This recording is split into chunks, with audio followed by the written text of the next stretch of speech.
let's see. I guess, hey, everybody, welcome back to Heroes of Histaeria, the Sandsea Saga, brought to you on the one and only Delta Cryptid Productions here on YouTube. Ollie, Hannah, someone give us socials, because I will never remember these. Yeah, on Twitter, you can find me and everything that we do as I post it on there at Cryptid Delta. And on Facebook and Instagram, if we ever get around to remembering to use that, it's Delta Cryptid. And you'll be able to find anything we do there. The YouTube channel, obviously, is Delta Cryptid Productions. Oh, no, this one isn't a podcast. This one's only on YouTube. So you're here. Congratulations. For now. Joy. Step one. Let's meet quick cast and everybody. So we got Pim. Let's start with you, Hannah. Hello, I'm Pim. My name is Hannah. Pim is my character's name. I'm a bard. I suck at doing these intros, and I'm on Instagram, HannahBird826. Okay. Crushed that. Next. Button. Hello, my name is Button. I'm Blue Button on social media. My pronouns are they, them, and you can catch me on twitch.tv/thewelcomein on Saturdays. Check it out. Luna. Nigel. Hi, yeah, I'm Nigel. I'm playing Lunazra. I guess my socials for Insta would be Yosoy Nigel with 2 underscores between Yo and Nigel. That's it for me. All right. Yeah. Edenor. I am Max, playing as Edenor, and I hide from social media, so you're not going to find me, and that's the way I like it. Man of mystery. We love it. Ghost. And Green Punch Boy. All right. I'm not Lycus, but I play him on TV. And you can find me on the internet. Usually at Cryptid Delta is a good place to find me, or if somewhere else online, it's Lycus D Stratus is my internet name as well as my character name. How you doing? How you doing? I like that you've got a consistent persona. Didn't you recently stream something, Ali? Oh yeah, I did. Oh my gosh! On Wednesdays, currently I'm streaming on Valdorinth's Twitch channel. I'll link it in the description if anything. And I'm DMing a D&D 5e of Isekai University. College students get their day ruined pretty much, and that's the entire premise. Yeah, I thought it was a really cool concept when I read the post. That's pretty slick. Yeah, and well, that's everybody, right? Should we do the thing? Should we get started?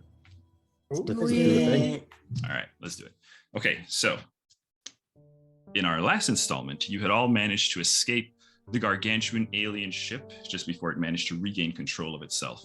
Together, you then conducted an epic defense of the Frog Grove and protected it from an assault by the thralls of the Monarch. You even managed to defeat a strange, crippled, aberrant creature that seemed to be just psionically emitting emotions. And as Edenor took that killing blow down upon it, it issued a cloud of black spores. The spore cloud then took on the shape and visage of a tentacled face. The spore cloud then broke apart into several streams, traveling across the battlefield to each one of you, leaving a black spot in your left palm. The crowning achievement of the day, though, was your victory when you slew Ramas Odomath, a ranking member of the alien crew and former lover of Lycus and Madame Zadok. And as his body was scorched to cinders and ash by Cress's moonbeam, Lycus tore into his chest and removed his heart. And with that gruesome feat, the battle was won. However, the sweetness of your ground victory was bittered as the battle in the air came to an unfortunate end. You witnessed the honor, despite a surprise attack, being defeated by the reawakened alien craft, its massive tentacles crushing their hull, and you watched as the Yuan-Ti ship came down over the coastline of the jungle. Fortunately, we had some rapidly responding heroes on deck who went over and were able to save a good bit of the crew, getting out of there, keeping them mostly alive. Captain Idris, several of his officers, and several automata were saved thanks to your efforts. After settling the survivors in from the crash, Cress performed an astounding ritual that earned the respect and gratitude of the Frog Grove by providing water. And just as Cress had begun kind of seeking out Gazalik, you all noticed that the lizard folk seem to have been causing some sort of hullabaloo, some kind of standoff going on. There's a lot of posturing, and they seem to be at odds with one another. Not totally aggressive, but it seems to be it's probably the most interesting thing right now that catches the attention of all of you. Cress had just called out to them in Draconic, right? And Cress, as you make your call and as you approach, you see they all kind of stop and glance towards you. As you get closer, you see Gazalik is kind of standing up, facing 4 other lizard folk, right? Their scales, these are hulking creatures. I mean, these are strong, strapping creatures, mostly muscle from what you can tell. Their scales are black for the most part. Some are reddish kind of coloring, especially on places like the fins, right? And any sort of like crests. And as you approach, you can also see that Gazalik is standing in front of 2 goblin bodies, right? You can see the other 4 lizard folk are kind of standing, so he's kind of standing between them. All right. They'll sidle up beside Gazalik. Sure. All right, what's happening? Gazalik looks at you, and the rest of you also, you are aware of this. Like, you can all see this happening. Okay. Pim is walking up kind of next to Cress as well. Okay, sure. With So the 3 of you kind of form like a little bit of a hand. line, right? And Gazalik goes, Iguana, look to feast upon the dead. I try to explain. No feasting now. Yeah. I don't imagine that would be the best idea. Is there not any more crab? As I come sauntering up. This is all happening in Draconic. Oh, Draconic. Oh, then I have no idea. Yeah, sorry. If they Should mention will it's mostly, yeah. They will translate for their party. They want to eat the dead. Given that these are, probably affected by whatever the fuck that alien is, I think it's a bad idea. And they'll say that to the lizard folk. These are aberrant creatures at this point. It'll hurt you. Kind of looks to you, looks to the bodies of the goblin, and kind of cocks his head curiously. One of the 4 who's kind of just taking charge for the moment, and goes, "That's that meat, bad meat." Bad meat. Yep. Looks to his friends.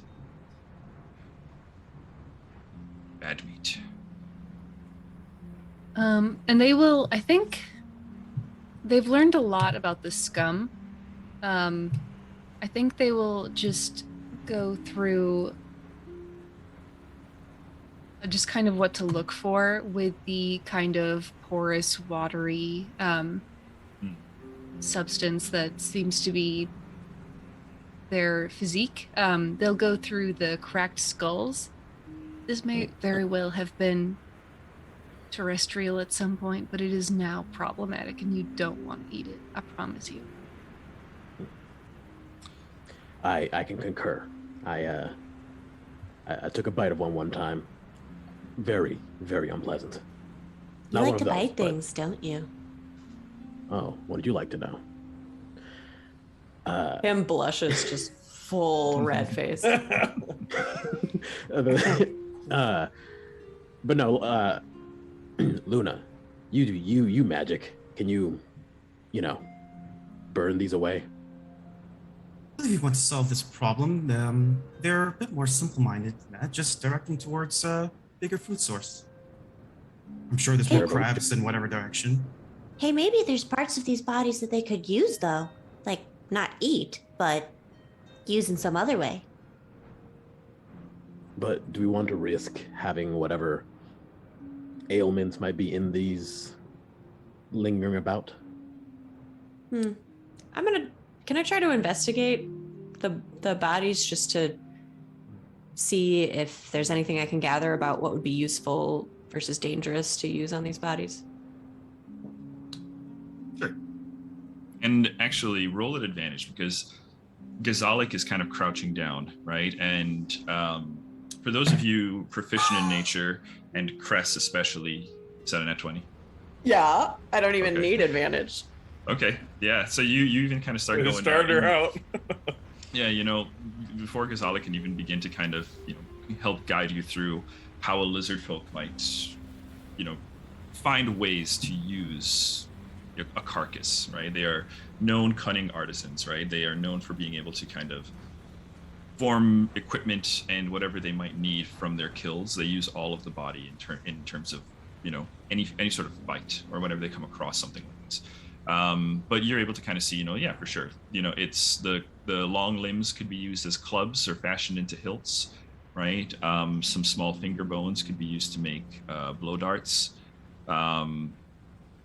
Teeth into various other forms of weapon. There's definitely parts and stuff that can be used, right? I'll just chat with Gazalik and. You speak English? Speak common? Try. Great. So I just start kind of like showing him what the different parts could be used for, half pantomiming, half saying it in common, just to see what he does. As he nods along, like he's old, right? His eyes are kind of gray and cloudy, right? His scales are also quite gray as well, right? Another thing about the lizard folk is that their heads are not kind of covered in like meat and stuff like that. It's almost like it's just scale covering skull, right? Even their jaws and everything are actually just part of their skull. They don't have like separate teeth, right? But on one as old as Gazalik, his scales are almost like gray and white, especially on his muzzle kind of going back towards his face.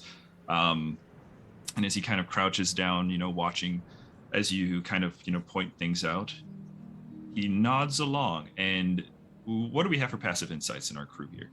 I think Cress is probably one 17. of the highest. 14. 15.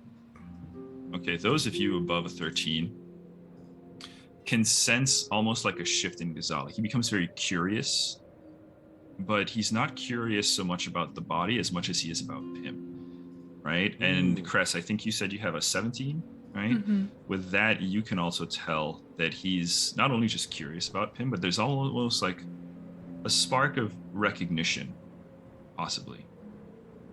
He seems almost familiar. The other lizard folk kind of, at this point, fuck off. They just kind of go back to, digging in the ground for crab and stuff like that. And you see they are also in the process of not only pulling up crab, right, but even kind of stripping some of the parts off, kind of hollowing out some of the shells. They look like they're busy fashioning shields out of crab carapaces, that kind of thing. I think the longer they have, they're just going to keep doing stuff. Yep. With the context of where we are, they'll kind of wait for a pause in Pim's explanation. Mm-hmm. Gazalik, do you recognize Pim? Maybe she looks like somebody else who might have been through here.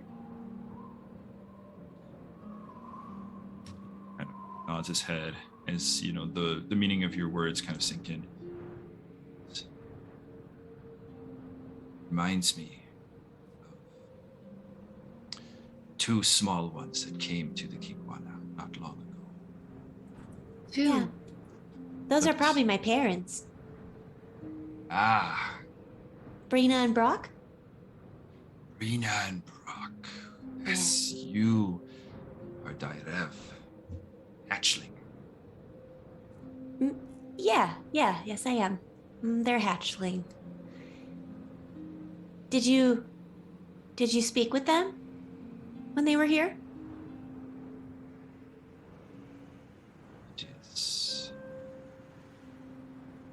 It is not easy. Brock and Brina are not. No longer are they bonded. No longer.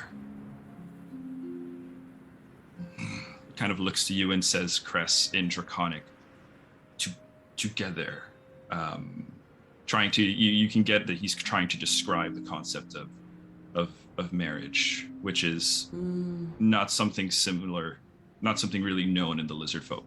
They don't typically have like those kind of arrangements. I've comprehend languages up too, so like I'm. How long does that last? Because you An crank hour. that on. Oh, okay, yes, yeah. It's just at the end. I'll say you probably have another like 10 minutes. How do you know this? From when we read the thing, the because plate to now is an hour. Just about. Yeah. I feel like we they just had gone to, did that. Yeah. We we read the plate and then we went over to the lizard folk and started having this conversation, basically. I remember it as you guys had gotten the thing while the other crew was away at the honor, salvaging and helping people and rescuing. And then they traveled back. So you guys had started that before they had started traveling back. And it would have taken them at least, 30, 40 minutes. That's true. But so your comprehend languages is up. Like Luna, you are understanding what's kind of happening here. Pim, you are not. You're getting some of it, I guess, but when he kind of goes into Draconic to talk to Cress, that's kind of where we are. They're not. What does he mean? What does he mean, Chris? I'm trying to make sure before I say anything. They clearly not wanting to hurt Pim. They're like, Xalik, how do you know this? And he leans back, sits down, curls his tail, getting kind of comfortable in sort of like a crisscross position. He goes, for Brockneck, I have been exiled from the Kikwana.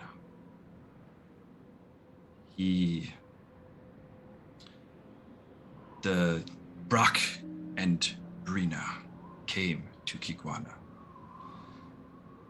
They became hunters with Varanya. Varanya planned to fight with the Greenskins. But Brock knew this could not happen. When Varanya learned Brock was against their battle, Brock was captured. But I believed Brock Knackle. Kigwana will not be soldiers for Varanya.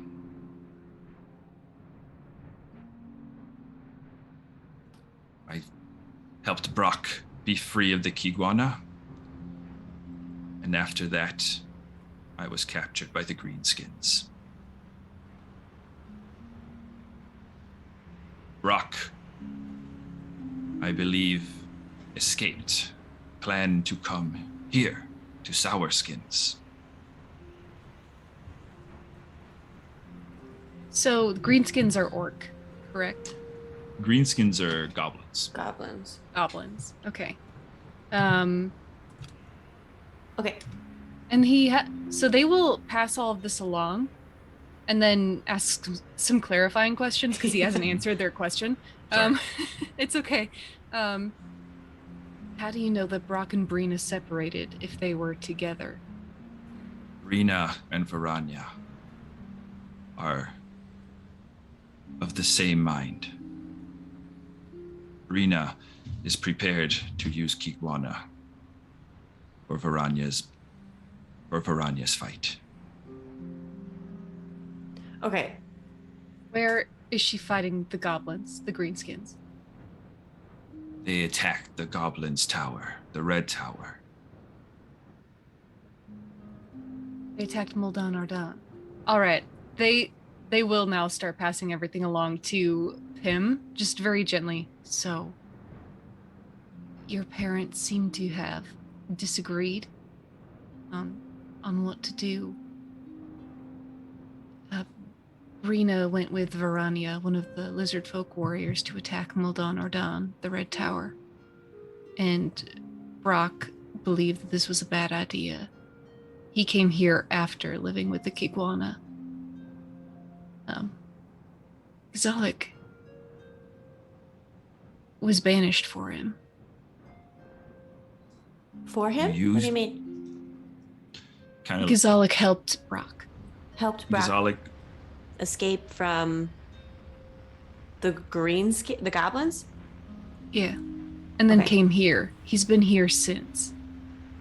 Okay, so let me just sort of recap.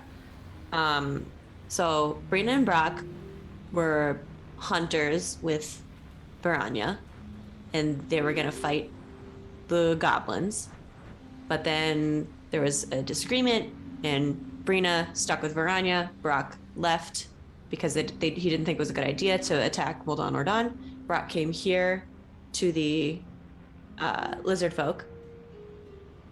And who are the Kiguano? Where did this fit into all this? Gazalik, and also, so Gazalik was captured by the goblins as well. Okay. Excuse me. So, clarify for you.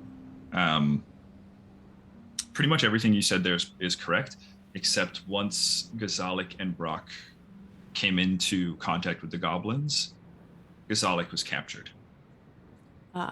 And Brock was, and as far as Gazalik knows, Brock meant to come here to the frog room. Okay. So he helped Gazalik escape from capture. Gazalik helped him escape capture from the The lizard folk. Yeah. Yeah. And then he was captured. And, okay. Gazalik yeets Brock away from the lizard folk, but then Gazalik is taken by the goblins and Brock is elsewhere. Yes. And we know, came here. Randomly, or was the purpose to come here? Who escaped I think from the where? Purpose. Brock is escaped Brock from pretty escaped much the lizard everybody. folk. Yeah. I was just And saying, escaped the goblins. just getting captured. Gazalik did Okay. not escape the goblins. Yes.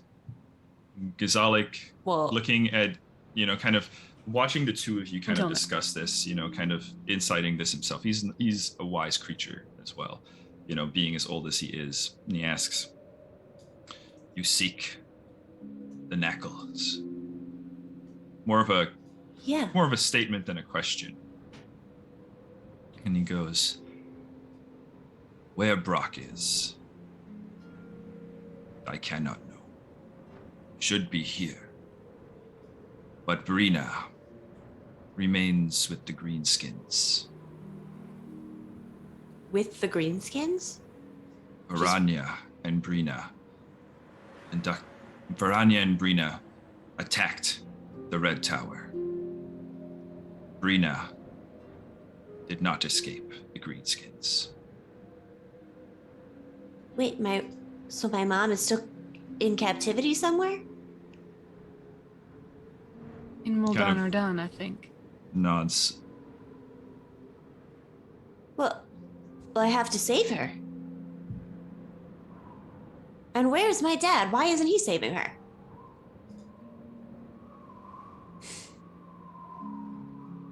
Oh, maybe the mystery to your dad is on this plate that we found. On a plate? Also, Yeah, he hi. left some kind of story for me. Hi. Lunazra Elwins. Nice to meet you. Chris, nice to meet you, Lunazra. Right, we found this plate left behind by Brock. There's some text on it that's out of game. I could just post in the Discord chat, but Yay. Feel free. it's too long for me to read again. Too long, did not read. Fancy words. TLDR. Yeah. Can you sum it up in 3 words? Can you sum it up in a dice roll for me?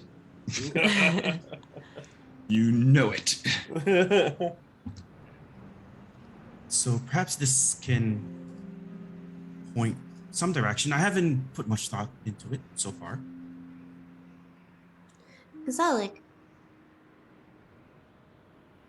do you know any stories about dragons in these parts, specifically their relationship with your people?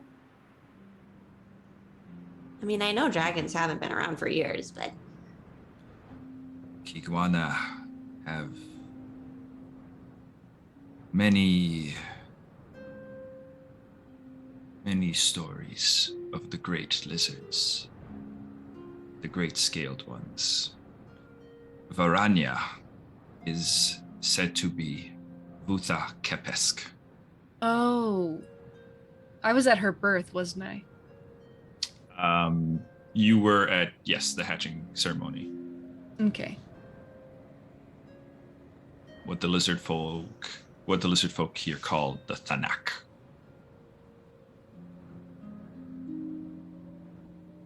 So Varanya is known as that? What does that mean?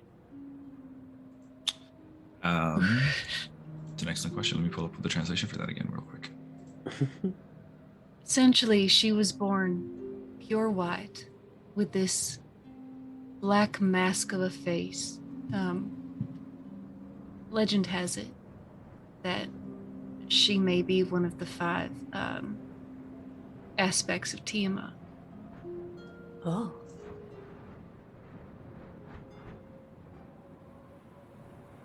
Varanya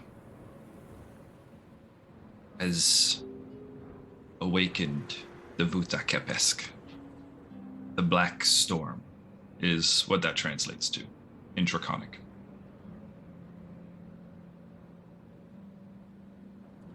What is the Black Storm, Zalek? Kind of locks eyes with you and just says, the dragon.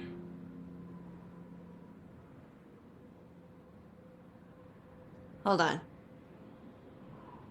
The person that my mom is with has awakened a dragon? Everything with links to Tiamat. Can I do some roll, or what would I know about how like well known is information on Tiamat? Roll me a religion check or history, whichever you're proficient in. 16. 16, you are, from a fairly religious city, Azafast, right? You know that there's obviously the pantheon of Oros, right? But there are also gods that were, outlawed, right? Worshipping them was just not allowed, right? Some of them are kind of like dark entities from ages past, and you recall that Tiamat is one such god, a draconic deity whose worship, at least in Azafast, is explicitly outlawed. Okay, that's what I was thinking. I just want to make sure. Also, while all the conversation is going on, Edinor and Lycus, what are you guys up to? Yeah, Edinor is going to be essentially sitting with Yoma and Sarah and essentially going through just a little cleansing ritual after the battle. Okay. He's got his incense out and all this, so he's essentially teaching them. When they're finished with that, I would actually want to invite Ednor and the kids too on a little walkabout with Lycus. Of course. Yeah, so I'll say we'll get back to you two in a moment. Yep. All right, you 3. Any further thoughts? Yeah. Yes. Where is it? I don't want to take up too much time, but yeah, I got lots of thoughts. Okay. Where is the Black Storm? The Black Storm remains with the Kikwana. It's literally there? Sorry, that's yeah. Button, not crest. Gazalik, he'll explain. I do not know for certain, but Brina, Knackle, and Varanya meant to awaken the Black Storm. Black Storm, if it was awakened, remains with the Kigwana.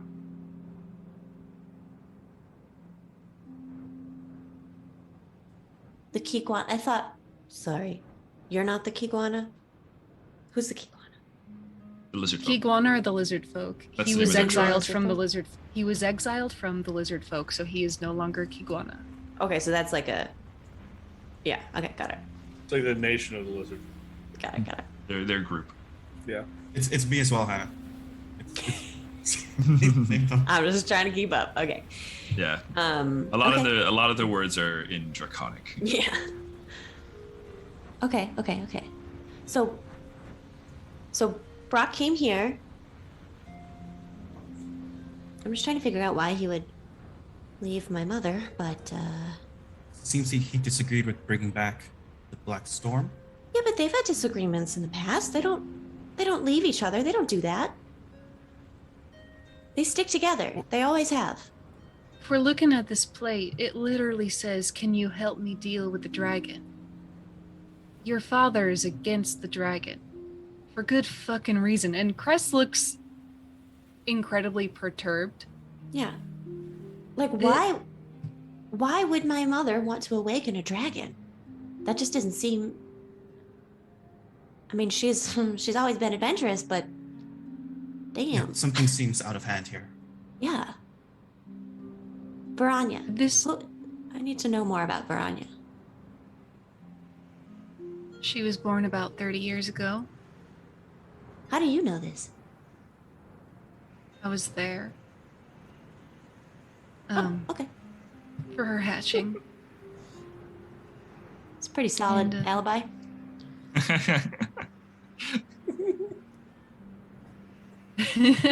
Wow. But What was she that was like? born.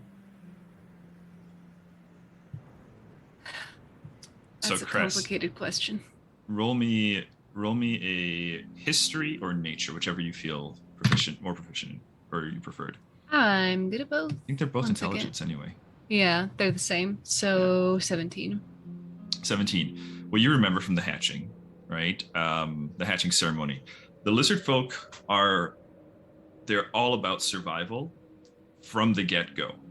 Their eggs, their nests are kept away from their communities, right? And from the moment these lizard folk are born, the first thing they do is fight to survive. So in the hatching ceremonies, oftentimes a creature will be kind of dumped into this pit where the eggs are where the eggs are laid, right? Something will be kind of dropped into the pit, and the lizard folk are then allowed. The young lizard folk are basically going to just try and eat it, right? They'll just begin attacking it, swarming it, and just devouring this thing, right?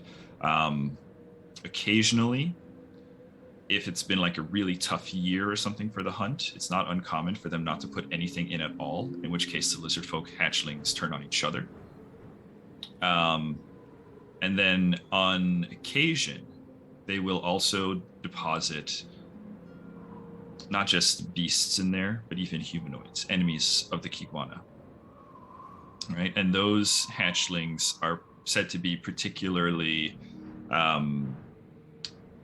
blessed hunters, right? Varanya's hatching, you recall a goblin slaver was fed to the hatchlings.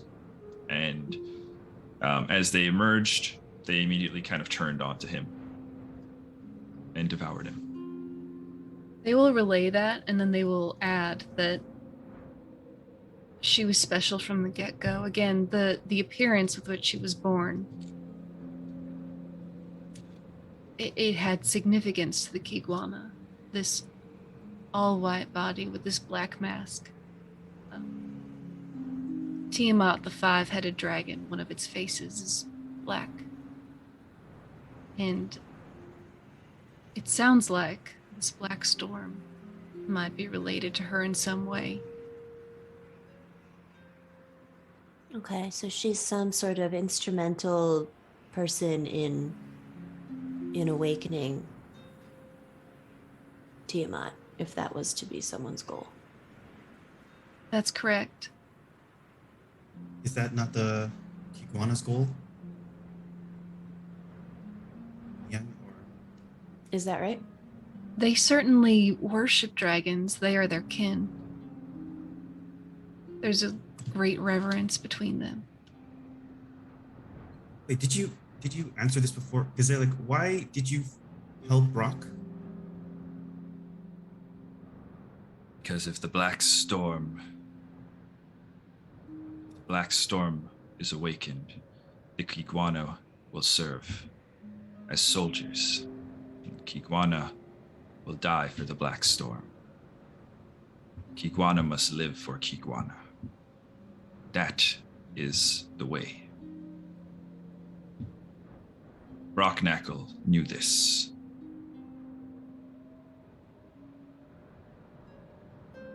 Were you exiled because you disagree with that sentiment? I was exiled for freeing Brocknackle. Oh. I think there's an implication there that's related. Well, you guys chew on that. Edenor and Lycus. Edenor, you have... Roll me a persuasion check as the kids are kind of watching, right? Or just charisma. We don't have to call it persuasion, but I think I want to give you some proficiency in it if you are. Yep. Unless you're trying to intimidate them into being religious. I'm trying to The intimidate teachers them. like that, man. It's apparently a valid strategy for Catholic schools. Fair enough. What? Did you say rulers? What If did you say? do Yes. not take the lesson, you get the switch. You write with your left hand, it's the devil's hand. You hate to see it. Yeah, so that's a 24.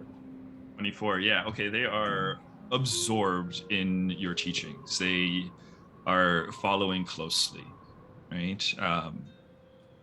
Like as you see as these two are very much engaged and invested into what Edenor's kind of showing them. I think I'll walk up and like squat down with the kids as they're getting all up in there, and ooh, As well. Edenor, what is this like cleansing ceremony? What does it look like for me? So there's each of the kids have a incense stick, and let me see what else. They write their names really fast. Yes, Yoma and Sarah. Yeah. Take a picture. Yeah. So, and I have just a regular censer, and Okay. I'm wearing some vestments. Okay. And I'm just essentially walking through some of the teachings of Tazarin and how, like, essentially kind of teach about life and death. Going through, it's like, it is a natural cycle of life. Kind of going through all these, kind of using religion to kind of go through some of these complex thoughts with the kids, because I mean they just saw a lot of fucking death. So Yeah, and as Lycus joins you, there's a point where Sarah, the young one, kind of turns to the two of you and goes, "Is my father dead?" I'm not sure, young one. One cannot prove it until it is seen, but maybe over time we will find them. I'm not sure. I would never lie to you, but I cannot answer that question at this time. But we will gain knowledge and strength over time, and maybe we shall find your father, or maybe we shall put him to rest. listen, your father didn't seem like much of a fighter, but he seemed very much like a survivor. I'm sure if he had the chance, he did his best. He's So I have no idea. I've not met her father, so. Not just sassing in the You background. just see Luna in the background doing that. Tara's just like. But if don't worry, if fates are gonna draw you together, you'll find him eventually. Why don't we go on a little walk first? I want to show you guys some things. Yes, I'm wrapping up anyways. All right, let us clean up and put away what is needed. So I'll put David, it all back in my backpack. Yeah, where do you take him? I lived here before for a brief bit. Yeah. Where is the like part of the grotto that is like where the Can you team pull up the grotto map? Oh yeah, grotto map, sure. That'd be great. Just so we have the visual. Still has all the tokens and shit on it. Okay. So yeah, the spot to go, Lycus, would have been kind of up the hill past like the Pond Mothers. I don't know if is it pinging for you guys. So kind of like you go up along the grotto by the Frog Mother. Kind of there's a little like land bridge, naturally forming land bridge. You kind of walk up that, and then you kind of climbing into the hills that kind of overlook the Frog Grove and this bank of the river and the swamp. Okay. So yeah, you get to make out point, right? Basically. You can get up there and you can see, the Frog Grove below.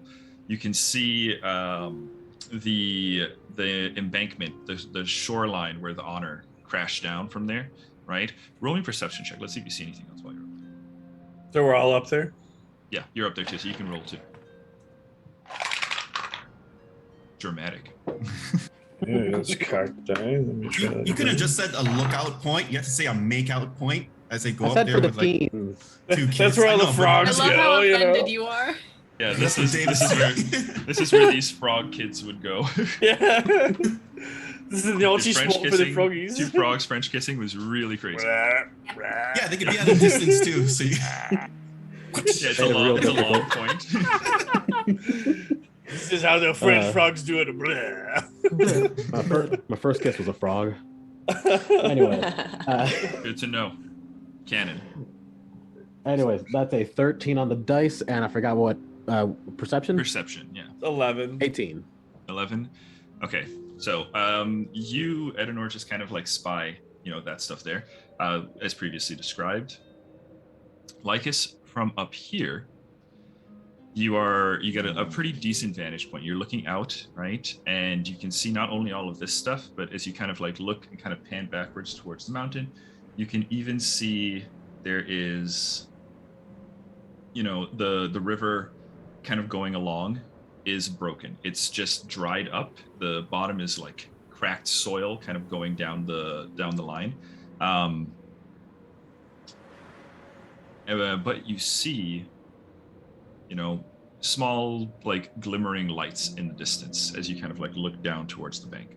It's too far away to make out what it is, right? But it's something obviously reflecting the light at your angle, right? It kind of glimmers and then it kind of disappears.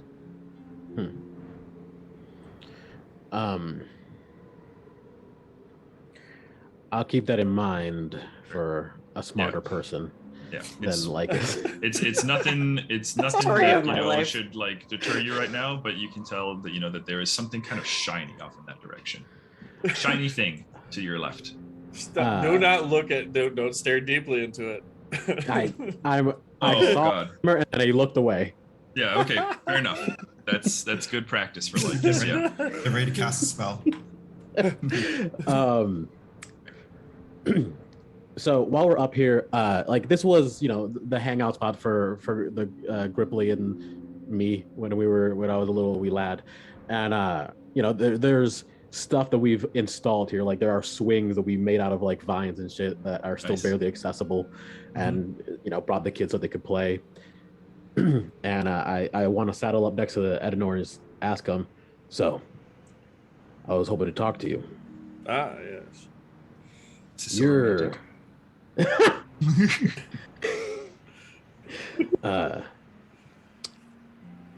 I don't really know much about you. You don't really know much about me. But I think we make a pretty good team, right? I would say yes. We have been quite effective over the past couple of adventures, and the whirlwind of this past. I couldn't tell you if it was a week or so, actually, to be honest. I thought it was a day or so. I don't even know. It's all a blur without having the natural order of events in the heavens. Right. Well, that's kind of what I wanted to talk to you about. I don't know where you're going. I don't know where I'm going, but I was hoping that you would come with me in whatever direction we're going. Yes, I would agree. I think it is best to stay as a unit as well. We'll hope. I definitely could use the group to also assist in maintaining the safety of these 2 little ones that I've now decided to take into my charge. Aw. Agreed. Dude, It I would, fucking love it. Yeah. This is so sweet. It would be an Yes. honor to help protect these children. And Yes. What a dad. we, our last crew was a bit put together, quickly. But I'm say hoping that. that with a bit of a refresh, we're able to start something more permanent. Yes, I would agree. I do want to state one thing.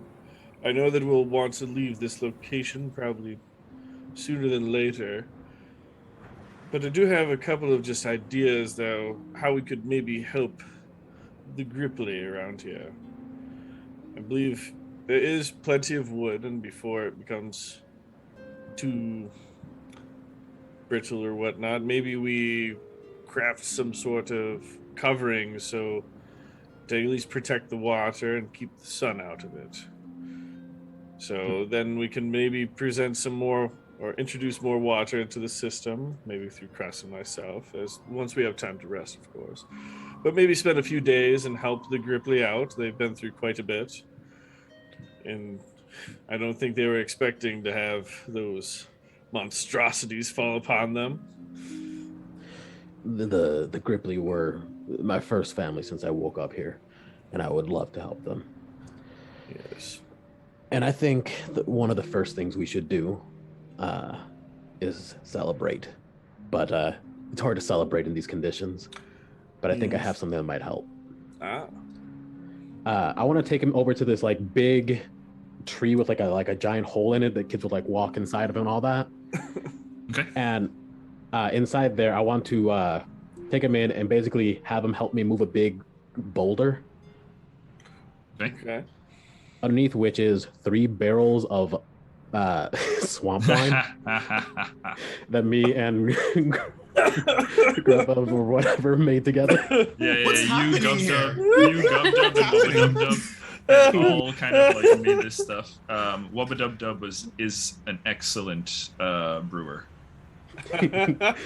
It's going to be an incredible vintage. I see. It's Yes. a wonderful, wonderful year. Are you saying that to the kids? No. What? Oh, we no. just had inspirational parental figures, and now Yeah. let's give the kids Oh. aged. What are swamp we, beer. European now? We cannot let those kids drink this. They might go blind. Yes, I do not believe that would be best for the children at this time. Frog moonshine. All All right, so you guys secure your banjos casks as you crack it open. of alcohol. Right, you're up there with the kids for a bit. Pim, Cress, Luna. So it's the 3 of you. Gazalik is at your disposal. But what are the 3 of you up to? What have you I just have a clarifying question. Black Storm, is that Varanya or is that the dragon? Dragon. Okay. So Varanya and apparently my mom are trying to awaken this black storm for some reason, and the Kiguana are pretty eager for that too, it sounds like. And then other clarifying question, Brock was captured by goblins when he left Brina and Varanya, and then Gazalik helped him escape, right? And they came... Brockus, when Varanya learned that Brock was anti-Black Storm, Varanya imprisoned Brock, and then Gazalik helped Brock escape. Thus Which is turning why his Gazalik exile. is exiled. Yes. And then they went to Uldan. They went to the goblins, and there they were separated as Gazalik was captured by the goblins and made a slave, enslaved by the goblins. When they were going to Madan Ordan, were they going there to warn them of the oncoming attack? You're asking Gazalik, I'm assuming, yeah. So Yeah.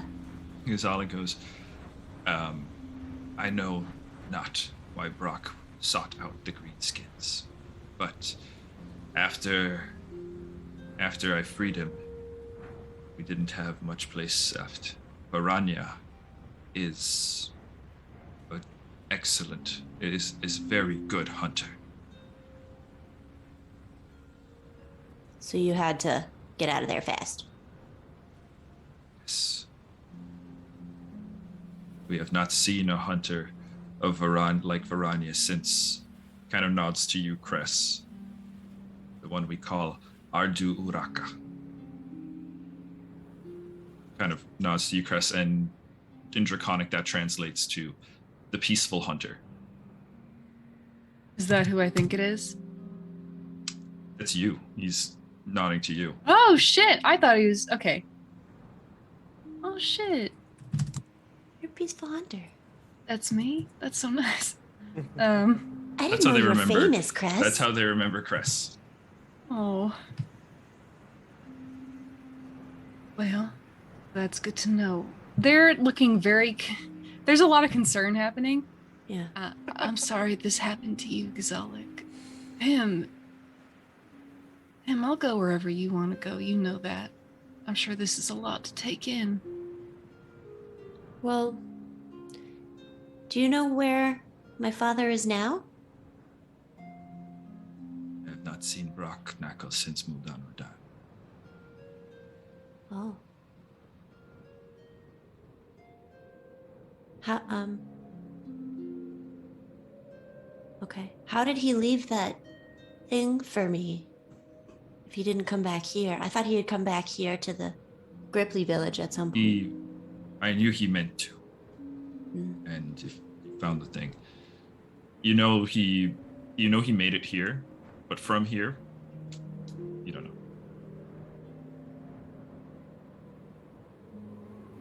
Did I suggest that maybe we go to try and find your mother, because that's probably what Brock. That's probably what he might try to do as well. Sort of meet in the middle. I guess I'm just concerned if my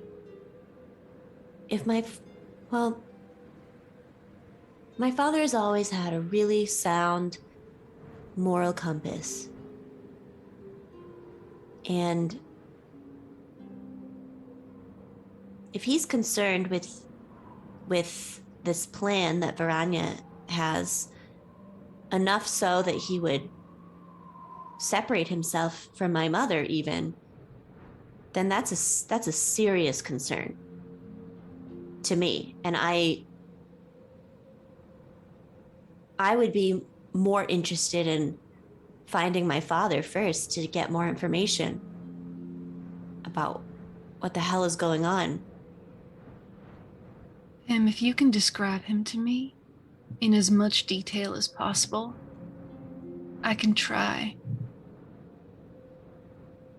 I can try to do something tonight. Oh, yeah. Well, he's about yay tall, just a little bit taller than me. He's got kind of shaggy white hair,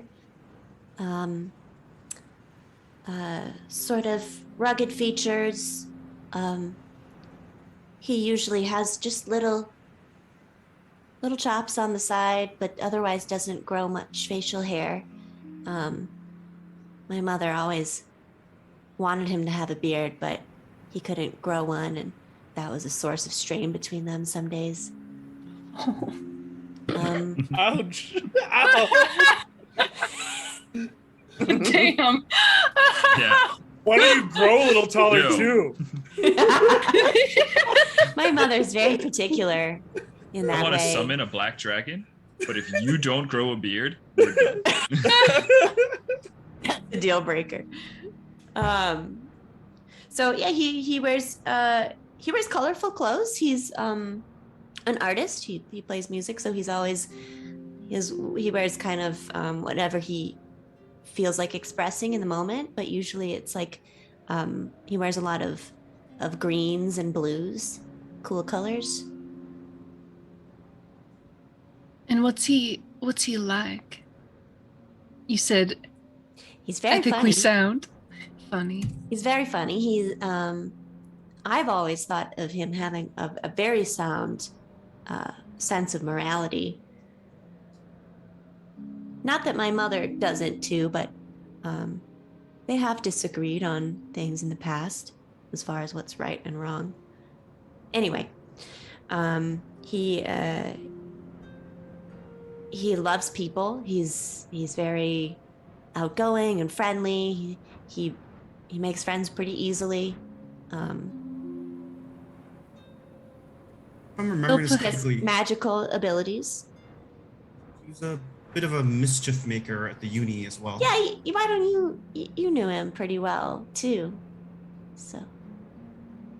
I would have just repeated what you said. Yep.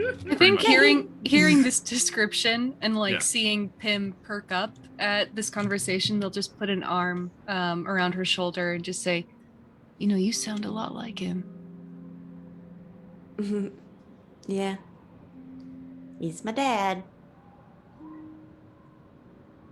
Well, I can try tonight. You two know each other? Lunazra? Wait. Yeah, Lunazra. Do you know Granny Elda? You work with orphans in New Azofest, is that right? That's correct. I volunteer from time to time. You're a hero in the Ironwood. Granny that brings back memories. We remember having to help her grandson. He got lost in one of their mines once. That was pretty fun. Oh, you refer? I'm a legend there. I haven't been there back there in a long time.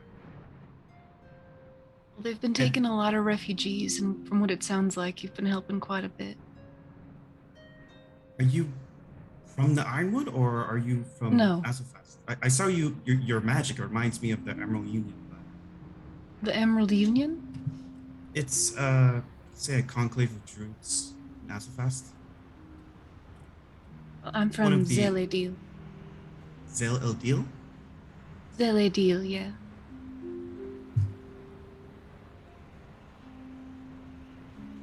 How do you two know each other? I haven't seen Pim here. Was in utter shock. Yeah, I want to say pretty random. As I'm speaking, I can't convey this because I'm not a good actor, but you know the lady from There's No War in Ba Sing Se? Yeah. That sort of expression. Face. So man. With Pim, you see more cracks of emotion, but with most other people, that's the sort of expression I'm going for. Just this lifeless, emotionless, the no emotionless smile.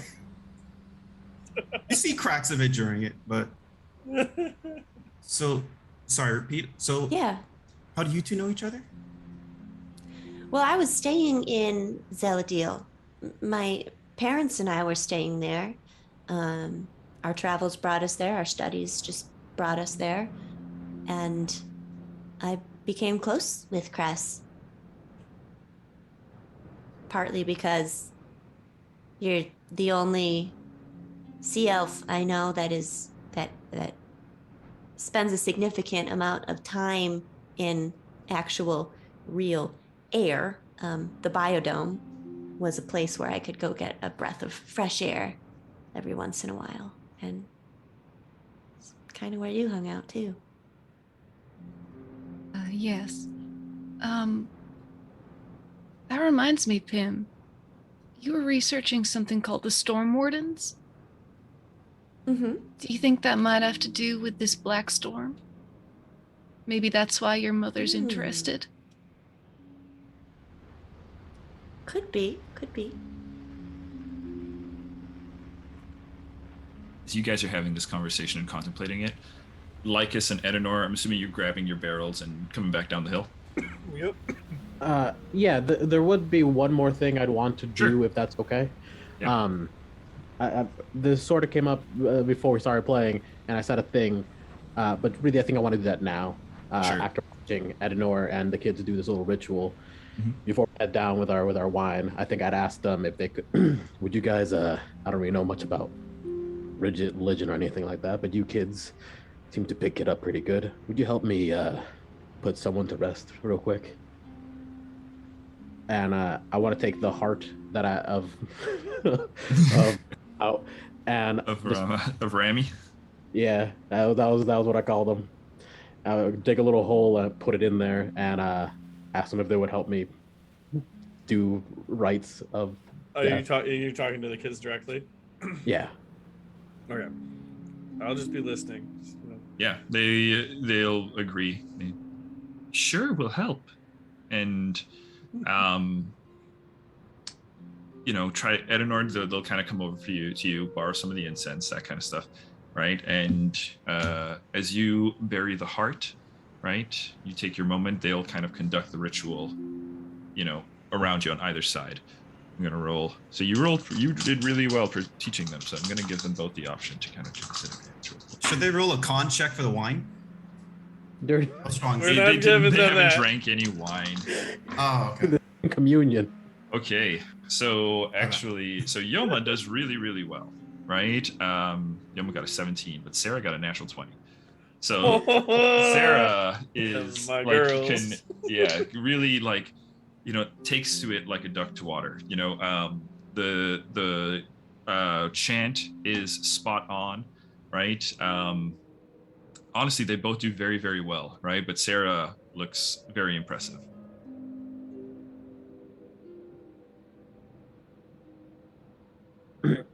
Thanks, kids.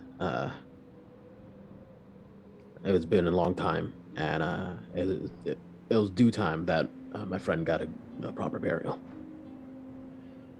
I think at this point, Leica is starting to tear up, so he's just gonna get up and put a big old smile on. All right, let's go party. Woo! Oh.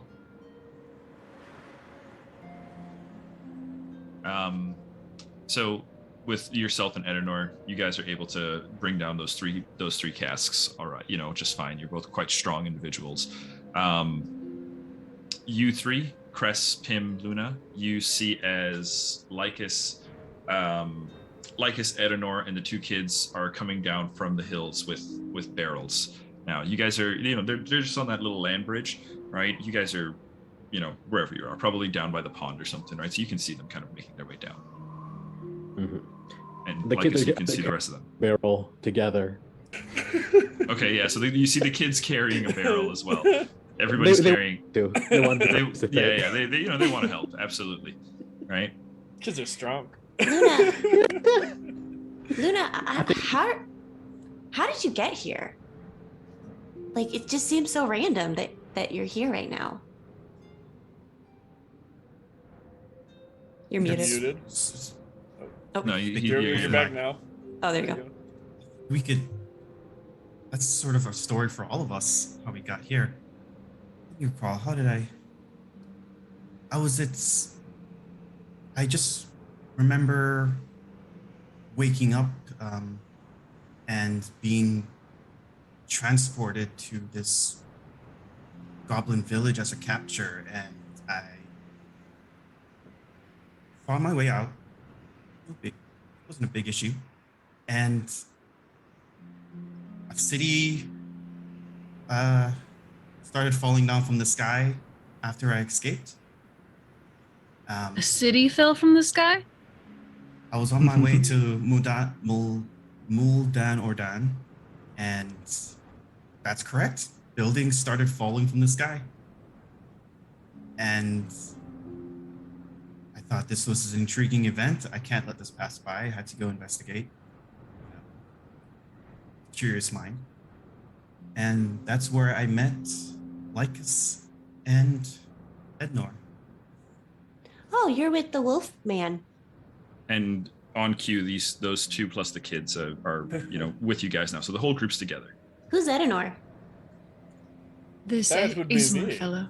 Yeah. He's the tall guy over there. Oh. I'm just imposing. Pim, as you ask, there's just a shadow that just kind of passes over you. And as you look up, there's, big strapping Edenor with a barrel on his shoulder. Hi. That would be me. I'm Pim. Why, hello. Nice to meet you, Pim. I extend one hand, kind of reaching down. Thanks for looking after my friend Luna here. Oh, of course. Yes. Luna has helped me as well. We've had quite a few interesting adventures over the past bit of time. Speaking of which, what day is it? Luna, do you know? Please help. Out of game. Yeah, I need one more level for game one. Ask because the last day we remember is February 25th. That's when we were taken. I should know this, but I need to ask the DM. Changed. DM, what day is it? Roll me history check at advantage. Well, the first roll is a dirty 20. You want me to roll another one? No, you're fine. So second one's a nat 20. Okay, well, easy peasy. Okay, so you remember that when you had met up with Lloyd, it was May 15th.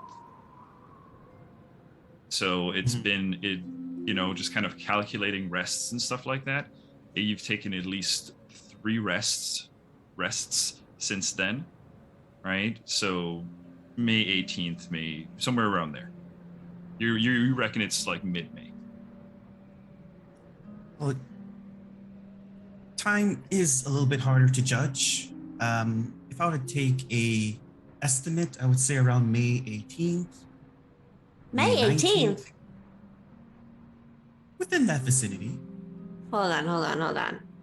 We were on that ship for 3 months? Oh, God. Yes, what were you doing on that ship, by the way? That is not a place you want to be. Yeah, not fucking much. No, yeah, we were captured. Not proud of it. Don't blame yourselves. Your adversaries, they're difficult. I'm sorry that happened to you. You seem to know that. Yes. I think Lycus at this point is like, while he's talking, tapping the barrel. He's like summoning Gub Dub and to get some things started. Maybe we should all sit down for a moment. I think we need to have a talk. Sure. I guess what's in the barrel? You're gonna find out. I guess you successfully tapped the barrel. Roll me a d6, please. I'll turn to Pim and, with a hand covering from Lycus. Pim, do not drink whatever in that barrel. Okay. All right. So I got a 6. Is that a good or bad? Roll me 2 more d6s, please. Okay. That's how potent it's gonna be. Yeah. Mm-hmm. All right. Another 6, but then also a 1. Okay. It comes out, right?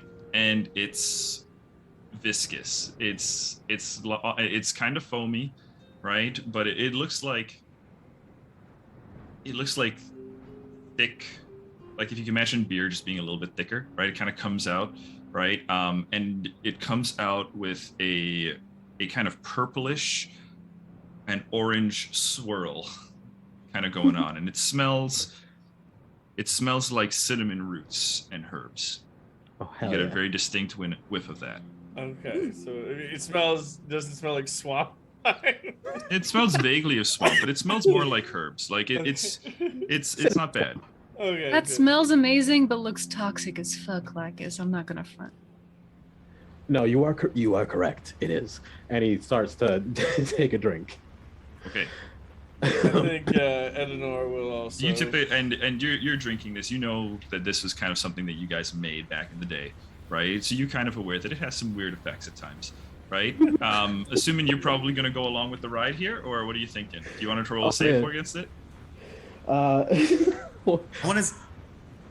What do I know what the effect is? You know that it has. So living amongst the Gripply, you know that their skin, right, secretes various oils, right? Oh God. And you know that they kind of use certain parts of it. Like sometimes that kind of stuff like ends up in their food and stuff like that, right? Their diet is very strange, right? It revolves around strange creatures and plants, right? Let's see. You know it's not deadly. Right. I mean, don't get me wrong, they can use these secretions to great effect on certain weapons when they hunt, right? But it's not necessarily anything that would outwardly kill you. Right. Well, Lycus, he's gonna let it ride. All right. So, first things first, Lycus, as you take a big swig, you get the sudden urge to bask in mud.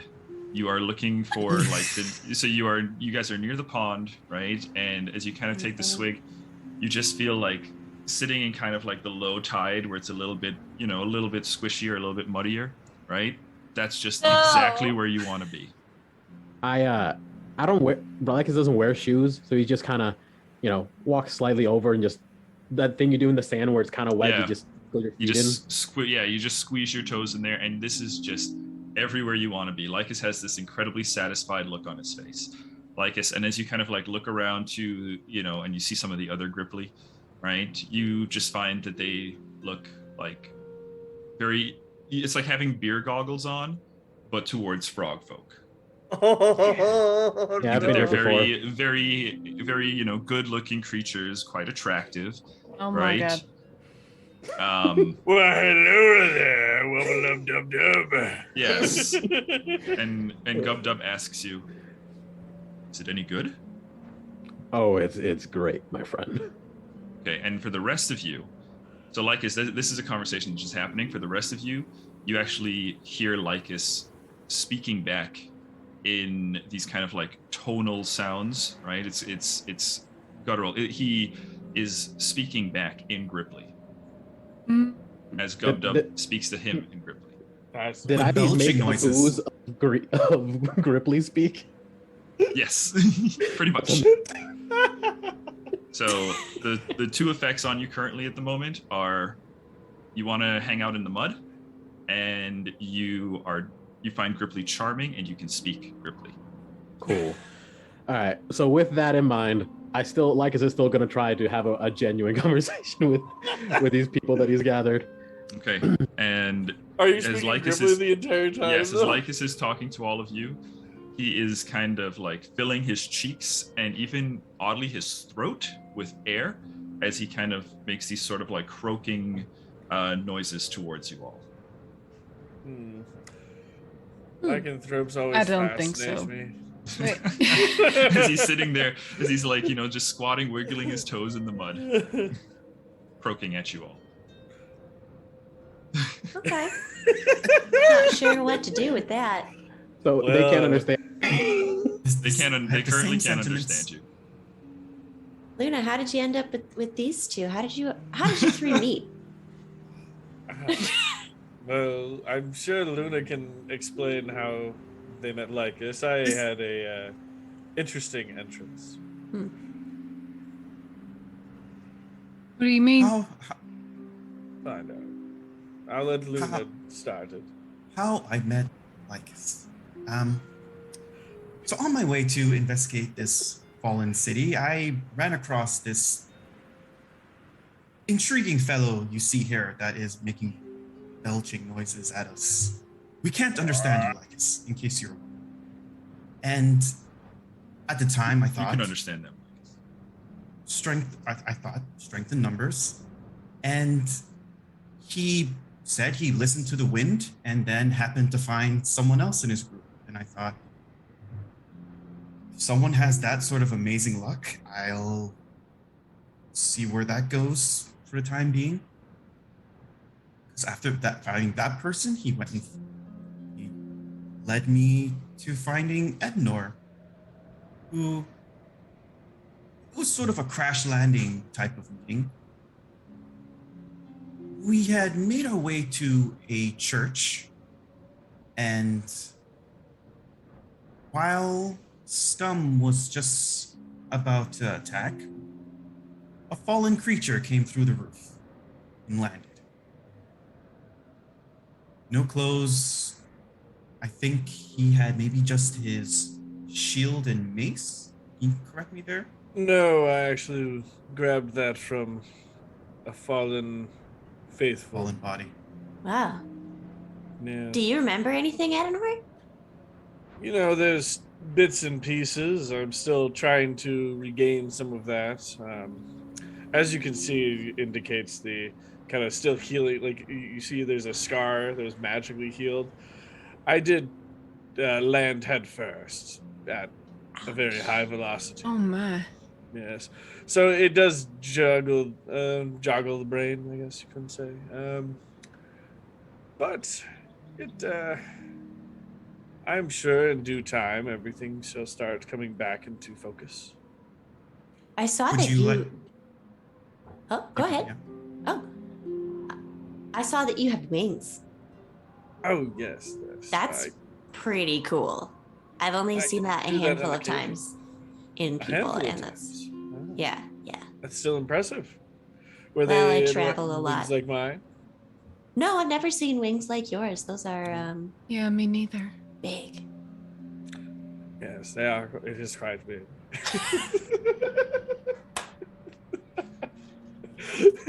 Do you know anybody else who has these purple, like, sparrow wings? I've never seen that before. It's usually gold in my limited experience. Oh, with other ASMR? Yeah. Yes, to explain, I guess there are, it depends on who you follow, perhaps, I guess, is a way to put it. So, I'm dedicated to Tazarin. So, and with knowledge and whatnot, and I wish I could better explain it. Unfortunately, there's a few chinks in the old brain box at the moment. So, as I remember it, I'm sure I'll let you know. But Do you remember following Tazrin? Oh yes, I remember Tazarin's voice very clearly in my head as I fell. But, What did he say to you? Well, that's the problem. As I remember, it was, again, very jostled. I remember hearing his voice, and it was something about saving others. I don't know. It's very amorphous. I'm hoping to regain that memory over time. But Fascinating. just as I think of it, it's elusive, the exact terminology. But So do I you just remember the voice? Do you remember before you fell from the sky? Not much at this time, Interesting. unfortunately. I remember some very bits and pieces being in the library and reading and all sorts of things, but just random flashes, if you would say. So, What just library? information. Well, I mean, it was Library of the Gods. So, I mean, Wow. Tazarin is a god of scholarship and whatnot. So. Do you mean the library in the Orve? Yes, I think. I believe so. I've been to that library. Correct me if I'm wrong. Roll me a history check. I always wanted to visit the Orve myself. That'd be a 15. Not Would I the have been there? library of the library of the Orve. Would it be that or something different? It would be somewhere else. It would Somewhere be else. somewhere very far away. Oh yes, it would be elsewhere. I wasn't sure. I was like, I don't know. This is somewhere else. Yes. Okay. Very distant. Somewhere else entirely. So I do not believe you would have been there. But... And I've you're been to saying lots of libraries. you're saying a city fell from the sky and then he did. Yeah, that's a What's- great. Let's back up there. What city fell from the sky? Do you know? At this point, Lycus stands up and he's more in charge of his body. He's like, "Yeah, sorry about that. I forgot the effects of this stuff." And I think I can answer that. I was in the city that fell from the sky. Go figure, right? So you were in the city that was falling, and you were in the city, Luna, that it fell upon. Is that what you're saying? Correct. By the time I had been there, like I said, the city, most of it had already fallen, and Lycus was walking around. And you said you were in Azafast when that happened? No, she was traveling to Moldon or Don, right? Well, traveling, yeah. Mhm. Correct. The city itself, it was a college of some sort, some big smart people, big wizards. I don't know. Didn't really pay attention to what they were saying. But there was some sort of war going on. Me and some allies participated. And then that asshole stole all the water. And somehow we teleported everywhere. And then I was falling. And that's all I Wait. remember. What do you The mean he water? stole all the water? What do you mean? Oh, we're not here for that? Dude, I've been gone for 3 months. We've been as shit. imprisoned since Well- February 15th or something. Okay, so you need to understand something. I don't know the months in order. I'm sorry. Okay. not knowledge you got, okay? Great. That being said, 90 moons ago. Except it doesn't seem like there are many. Anyway, go ahead. yeah, Actually, there's none of those. two. You'd only see one in the sky. if you- Yes, there was another moon showed up, and the scum came with it. I fought with some allies at this magical city, and then, well, we didn't win, unfortunately. But some magic activated, and then we started falling. Everyone. It was a bit jarring. I still don't know where many of them have gone, but I'm sure they'll be fine. You remember the name of this city? I can interject here. It was Fincrest University. Thank you. Oh, Fincrest. Exactly. I was So going to say, how what does were you doing at university? But you're fighting the scum. how does that happen? How do two places in one continent, how does one fall on top of the other? From what I remember, a big crystal and magic. And then Listen, can I'm we, not- as like the moon up in the sky, is it the moon that's like has all the water and looks all funky? So when you look in the sky, you see as you look into the sky, you can see the red moon and the sun from where you are. You can't see your normal moon. All of That's- the water that's- is on that. I'll point to the red Yes. moon. It is no longer here.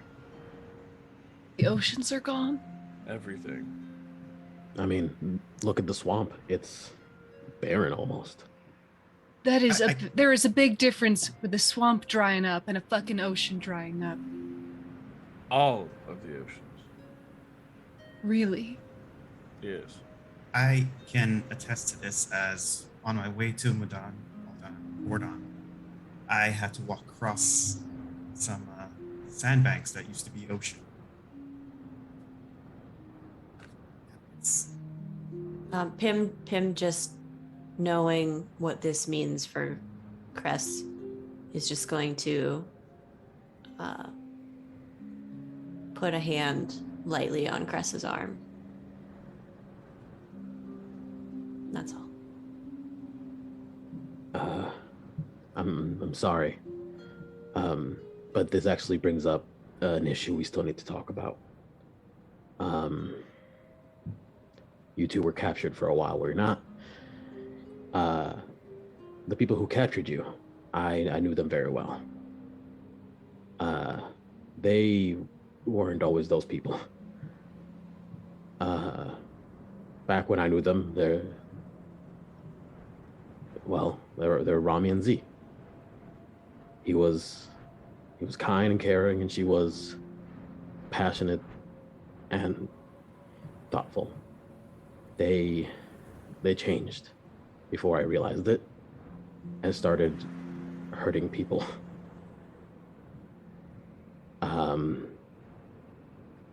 And I didn't pay attention like I should.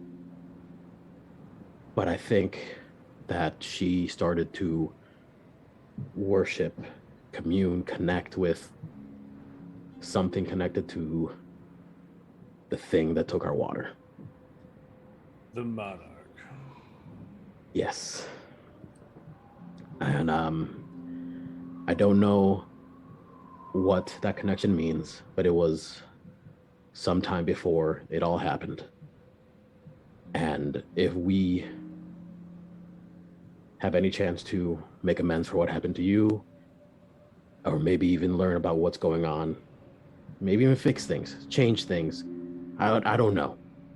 I think finding Z might be in our best interests.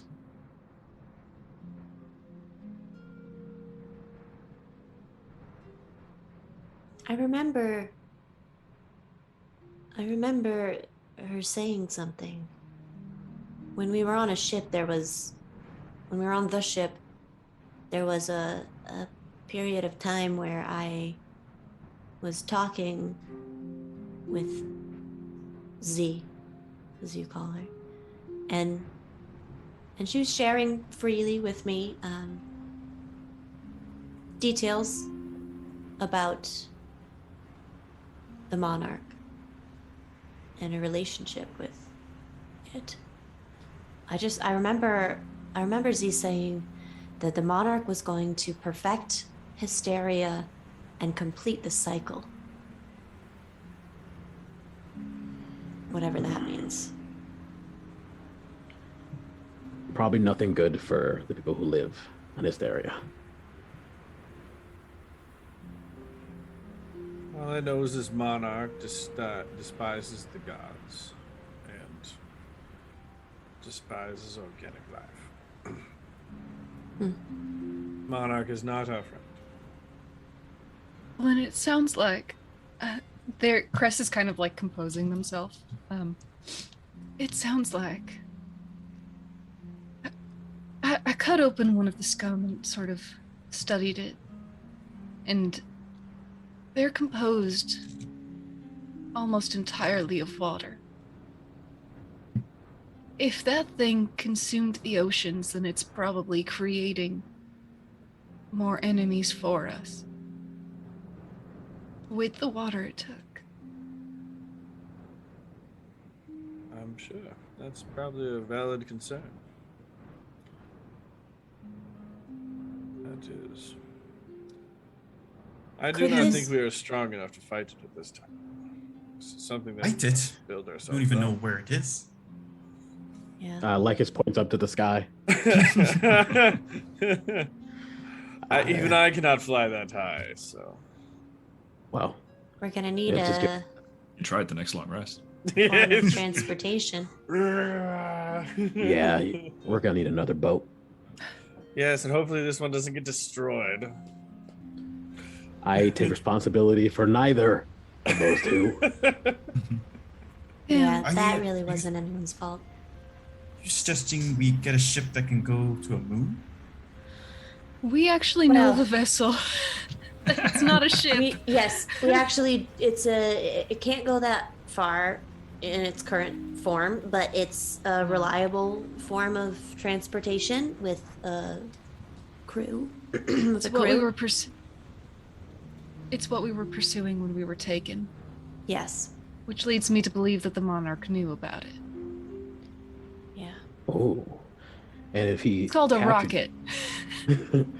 They explain what a rocket is, very much the way that Gina did for them. Yeah. I know it's Rocket. wild, weird. Yeah. Sounds like an incredible ship to me. A lot of propulsion. So if the monarch knew about it and captured you because of it, maybe he's afraid to get up close and personal. I think I would like to. Well, the parts are in Muldan Ordan, and that's where your mother is. Tim. Yeah. Could this be related somehow to this awakening of the Black Storm? Maybe. It says on that plate that Luna you identified so brilliantly, that the goblins, the people of the Goblin City, which I believe is Muldan Ordan, have always done right by the dragon, and therefore they don't have to fear its wrath. So maybe. Also, as I'm looking, like, I'm gonna pull out that stone tablet that I had completely forgotten about. Is it like, what language is it in? Is it a language I know? Looking at it, you can tell that these are arcane sigils, Okay. right? They are the different symbols represent different things, right? But you can roll me an Arcana check, and we'll see what you can really get from it. I'll ask the group, can everyone just raise their left palm facing towards everyone else? Does everyone else have this? Oh yeah, I forgot about that. Yoma and Sarah raise up theirs. It's not there, but they look at Lycus and they switch his hands for him. Oh. Does anybody feel weird, different? But let me check. I feel Are all of them the tainted. same? Is the same exact? Same black spot. It's just like a circle. Does Okay. anyone have a knife? Like We can perfect. see. We can see if it comes off. Here's a hand like a short sword. All right. He grabs it and deals, I'm assuming, an amount of damage to his hand. Roll me a d6. Oh, boy. Gross. 5. Okay. Did you get healed after everything? Yes. Okay. Yeah, he's like Lycus goes down. Like his Like almost his Lycus stabs maximum. himself and for the second time drops his own ass. With a 5, Lycus, I'll say you're able to do. You don't stick your hand through or anything. You don't Yeah. run your hand through, but you're able to kind of cut almost all the way around the circle, right? And as you kind of pull the tissue back, right, you can see it just looks skin deep, right? But so it's just blood and gore underneath your hand. Yeah, I mean, if you want to Put rip that it back. off, by all means. Oh, this I'll is so gross. take the short sword back. Clearly, it's magical based. It's, Well, I can assure you it's only skin deep. I think we'll be fine.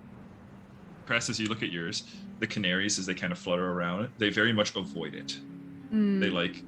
They can kind of move. They kind of, you can almost see as they kind of go towards it, right? They kind of intentionally shape around. All right. And then as this gore is happening and all the other stuff, I got Yeah, an 18 you on rolled. my What was your Arcana. Arcana? What was it? 18 18. with You modifier. can tell a couple of things from it. You can tell that this is one symbol that you see repeating and obvious in this is the symbol of a deity of the pantheon of Oros. Let me just pull it. It's the symbol of Tazif, which I believe is just a sun. sun god. Wait, there's symbols on the black spot? No, No. on the tablet. On the It's tablet something separate. Okay.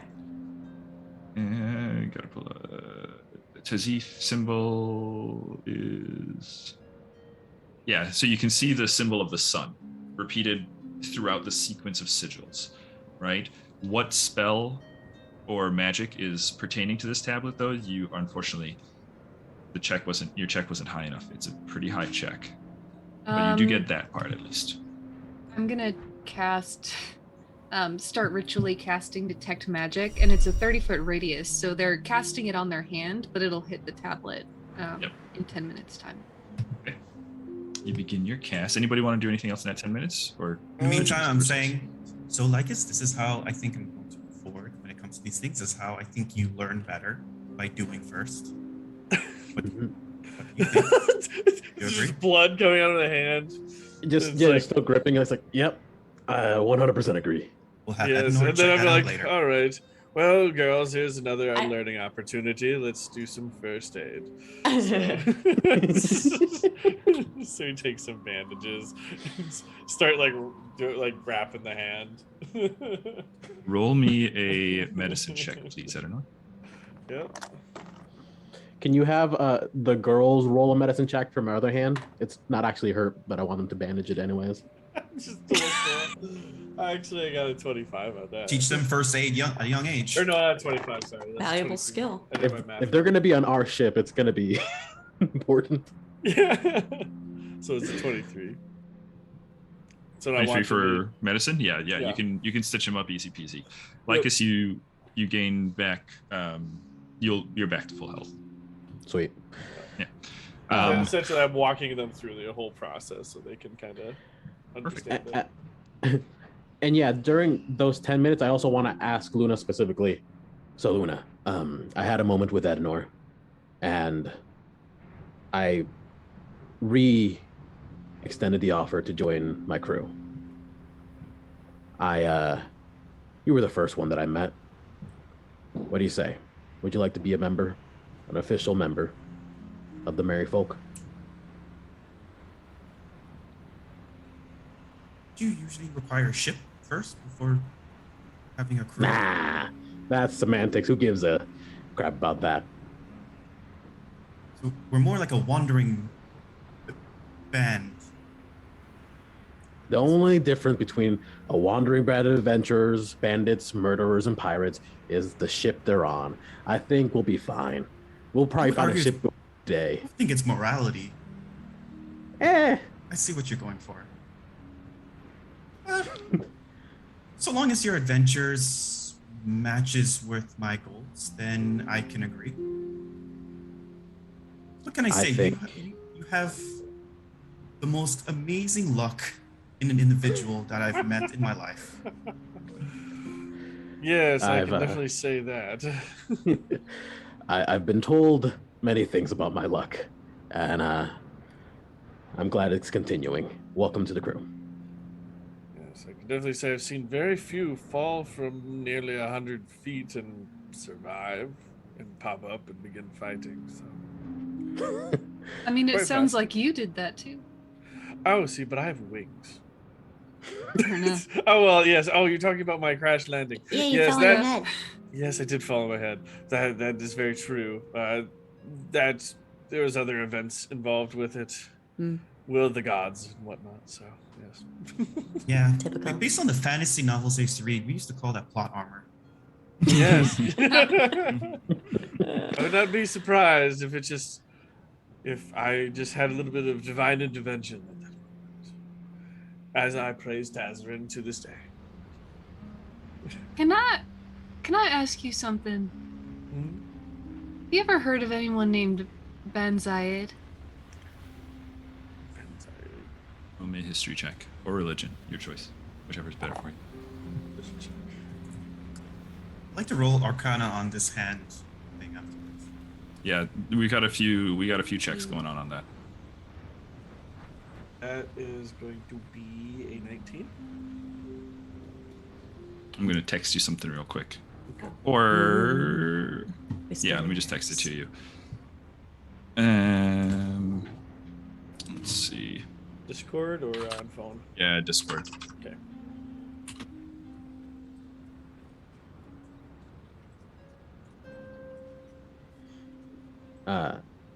While you're doing that, then I guess this just leaves you two.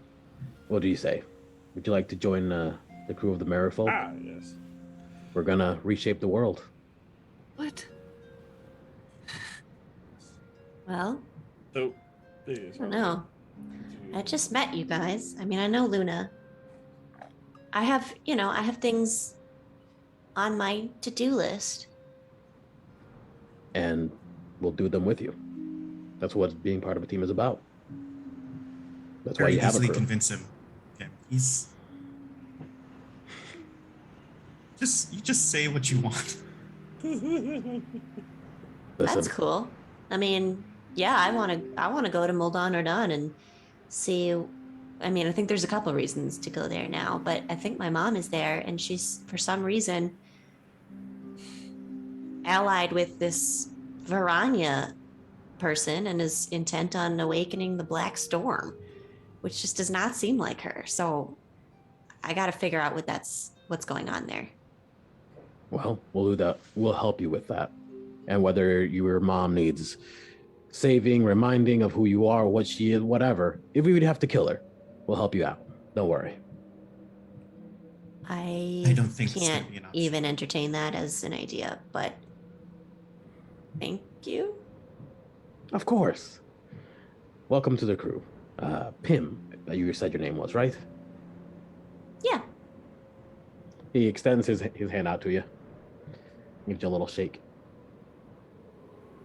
I don't think So- he's how tall is Pim again compared to He's like this? 3.5 feet tall. Yeah. Very little. Just a wee little thing. Yeah. Lycus is not that small. All right. Yeah. That just leaves you, little one with the pretty hair. I forgot your name, actually. My name's Cress. Hey, Cress. I like us. So, how would you like to join the crew?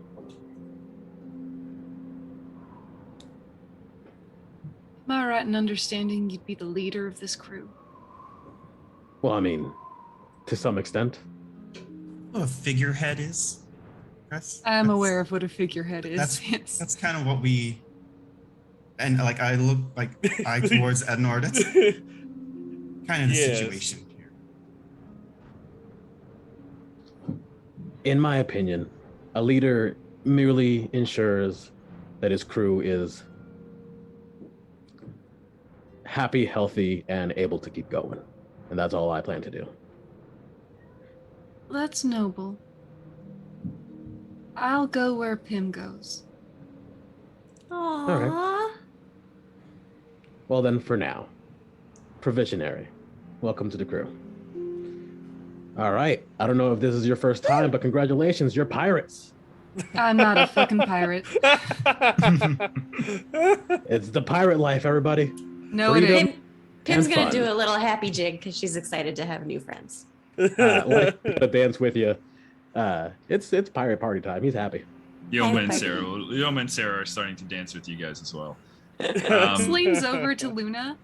Yeah. We're not fucking pirates, correct? You know how with little children and their imaginations, you tend to just let them go wild, but every now and then you put them in check. That's the situation. That's fair enough. Like I said, strength in numbers. I'm learning to deal with it as You haven't said what your goals are. I need to visit some places. I would like to go back to Azulfast. Yes, and then as this is all going on, I'm going to mention over to Chris. Yeah, you did have a question for me, and I didn't want you to think that I ignored you. Just didn't want to interrupt everyone. Oh, I You know. appreciate it. Yes, so I am familiar of a Ben Zaid, but I refer to them from a different name. So, the God of Creation, correct? Shit. I want to understand from the same way.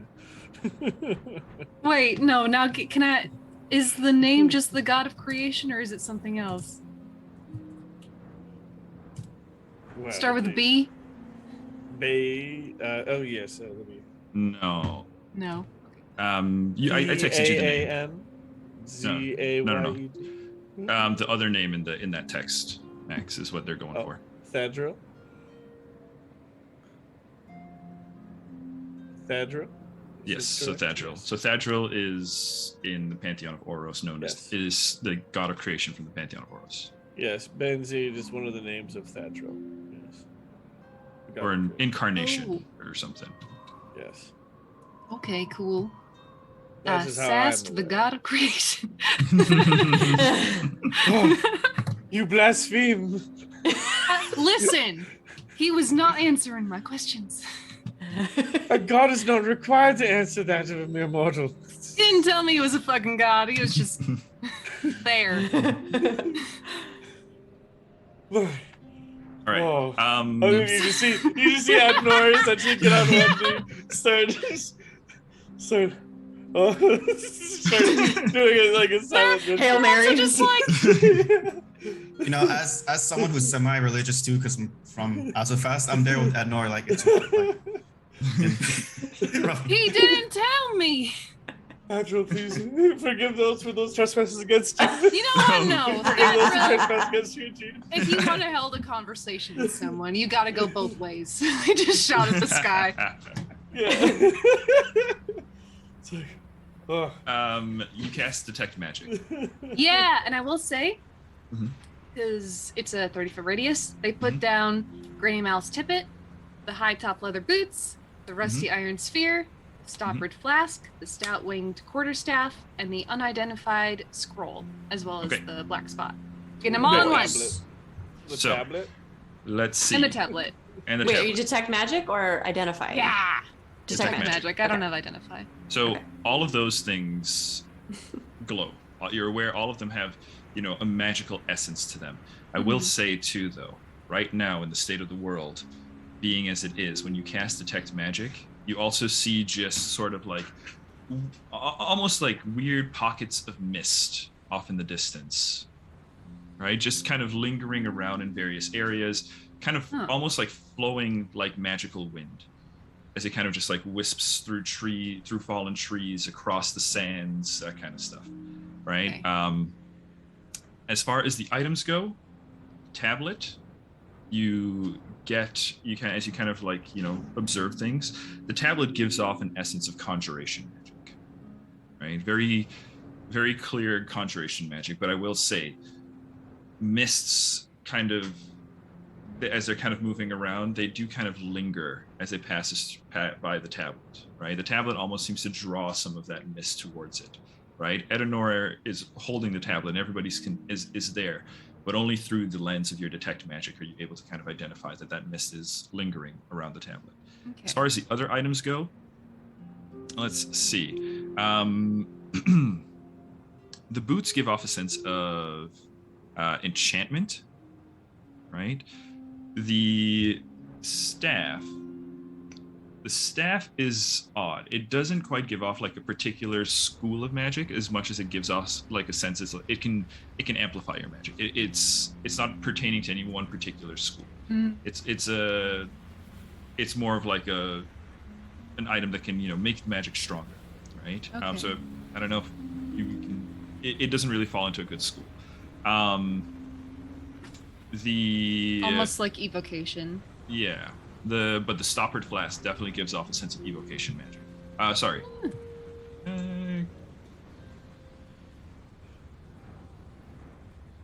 Creation is creation a type of magic? I can't remember. What are the 8 schools of magic? That would be Conjuration? Conjuration. Yeah.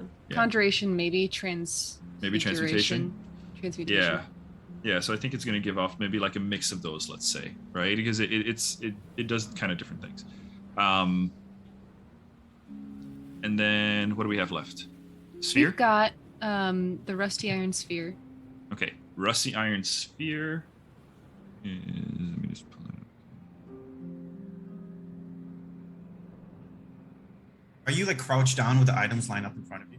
Yep, absolutely. Just kind of just say, setting like- each of them out. Yeah. I'm just gonna be like this. Oh yeah, Looking at all of them. You're like crouched, like on, not like on my knees, but like when you just like bend your knees Like forward L? that, just like like L in yeah, exactly. Death exactly. Note. Yeah. Just staring at all of them.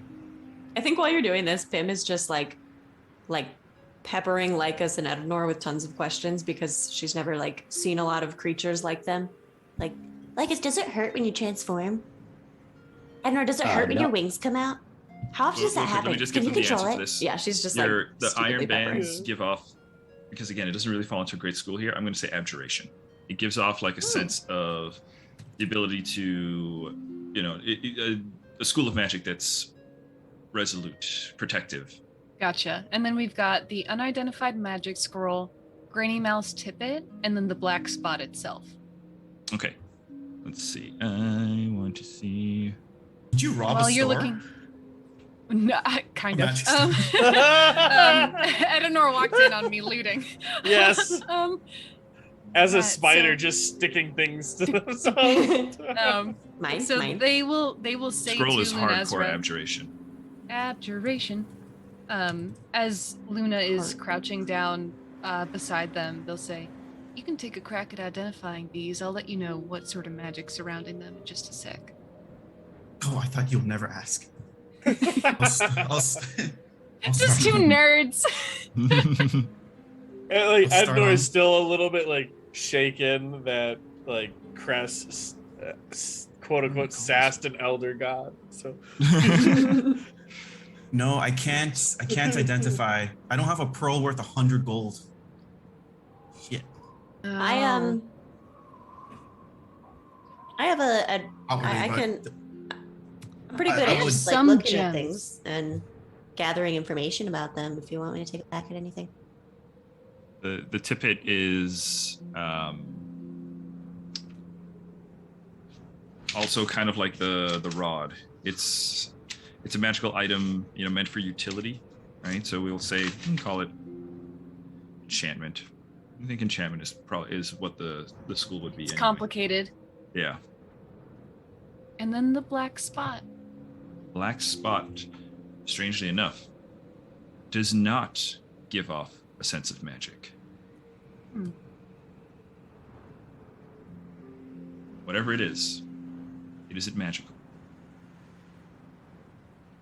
I'll turn behind, and just say out loud. Does anyone have a pearl? A really expensive looking pearl? Anybody? I've got a bunch of rocks, but no pearls. They'll just give. I think they'll pull out this little bag. I've got tiger's eye, obsidian, malachite, hematite, and they're just putting them straight into Luna's hands. You can I have have all some- these. I don't need them. I have some silver dust, if that's helpful. I have this nesting doll of gold, full of gold. I have this map, the Lisa somewhere.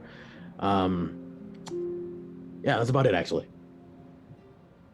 Okay.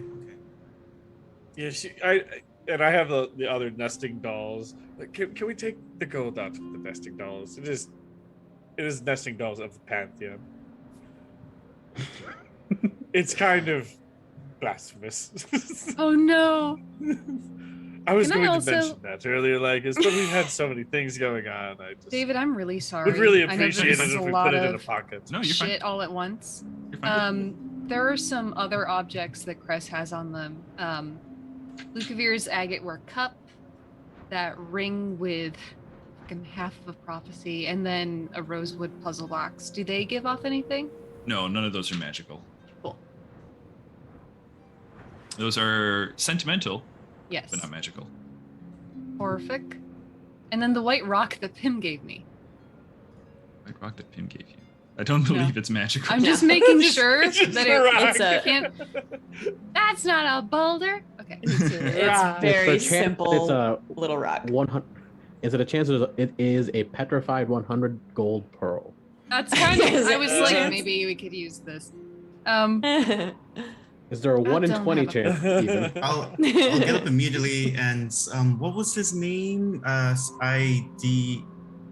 Idris? Idris. Okay. I'm gonna look around for Idris and try and storm off. And you're pretty much being hearing quite often. Does anybody have a pearl? Anybody? We're gonna tell you what. Let's take a break and we'll come back there. Okay. Right? That's a perfect point as you guys got all your items laid Yeah. out. Laid out. I'm talking to Lycus. I'm like, all right, maybe you can have these 20 darts. And I'll just take the empty pant and nesting doll. You know, you can keep the gold. I don't want the gold. Okay. So Yeah. quick All right. break. We'll find a way for you guys to loot your shit. All right. So let's see. Luna, we left off with you kind of running around calling for a pearl, Yeah. right? Okay. Pearl, And just king real of quick, pearl. everybody else, what are we kind of doing? Can I give Luna the help action by doing the same, like dividing and conquering? Absolutely. I'm like So- yelling out for a pearl, but I'm trying to see where Idris is. Because that's the likelihood here. Okay. And I'm talking with Lycus, being like, hey, here's 20 darts that you can throw at people. I just want the empty nesting doll. The last one. That's all I want. Oh. Keep it going. It's all good. He puts a hand on his shoulder and is like, I don't care about nesting at all. Here you go. Oh, thank you. You can even have the gold. Oh, I'll put it in the alms box. How much gold was in it, actually? I think like 30 something. Yeah, I think it was 30. Yep. So I'm gonna put that in my alms box, so it'll be for 31. For as people. I'm gonna have you track the amount of gold in your alms Yeah, box, okay? I am doing that right now. Okay. Pim, what you up to? I just realized I'm still muted. Pim is going to be, she's going to take out her flute while we're just kind of sitting around and catching up. And she hasn't played in a while, so it's this really cool, like, foldable flute. It's like a compact flute you can unfold to play and fold up to pack and bring with you places. And she's just going to play a nice little ditty. Sounds kind of like a joyful Irish jig. And she's dancing around. Her feet are kind of doing this fancy work. And anyone who's taken a long rest, this will be a song of rest. So another D6 to heal. Or short rest, rather. Sure. And I'll say, you guys pretty much are easily going to get a short rest with everything that we've done so far. It's fairly light stuff. Pim, roll me just a performance check. I mean, you're doing pretty well, right? I just want to see, on a scale of like, I guess 1 to 20, how awesome is your performance? It's about a 17. Okay, yeah, it's really quite good, right? You even get like a lot of, you get a few people, kind of joining in. One, Yoma and Sarah, they're still happy and going for it. Edenor, just roll. What's your passive perception? My passive is 12. Yep. Okay, 12. You don't know when it happened, but you notice that Yoma is dancing around in the mud, right? And croaking in Gripply. No. I look at Lycus. I just look at it. Having the time of her life. And I look directly at Lycus as I raise my hand up and cast Sacred Flame. God. I told you not to give the kids drinks. I didn't give it to him. He was just sneaky. I immediately just thought it was Lycus, so... Lycus, roll me a dexterity saving throw, bud. Or roll Edenor dexterity saving throw. Not the first time we've attacked the captain. Oh my god. Yeah, welcome to the crew. This is how merry folk do it. 17. 17, what's your DC? It's on a Dex 15. Okay, so Lycus, is it half damage on save or at all? That is... Target will succeed or take... yeah, so if it misses, it misses. There's no half damage. So Okay, yeah, no. So you dodge it. So yeah, you throw this and it like singes my butt cheeks. She's like, ah! And I'm like, hey, okay, come on now. Listen, this one wasn't on me. Okay, who was it then? Who did it? I point to the kid. It was all them. Yoma, Sarah. Sarah looks appropriately apologetic, right? Yoma, however, is enjoying herself entirely as Pim is playing the music, and Yoma and Pim are just sitting there, she's like slinging mud happily. A lot of the Gripply in the area, who are basking in the pool, they are exhausted, right? But even they are kind of, they seem to almost be enjoying just the, a little bit of frivolity after shit has been so bad for so long. And they're kind of bopping their heads along. How old are these kids again? Yoma, we'll be talking about this later. Yeah, they're young. Yeah. Yoma, who's the eldest one, she's about 13. Okay, Sarah's probably about 6 or 7. Cute. Sarah, I'm proud of you. Good restraint.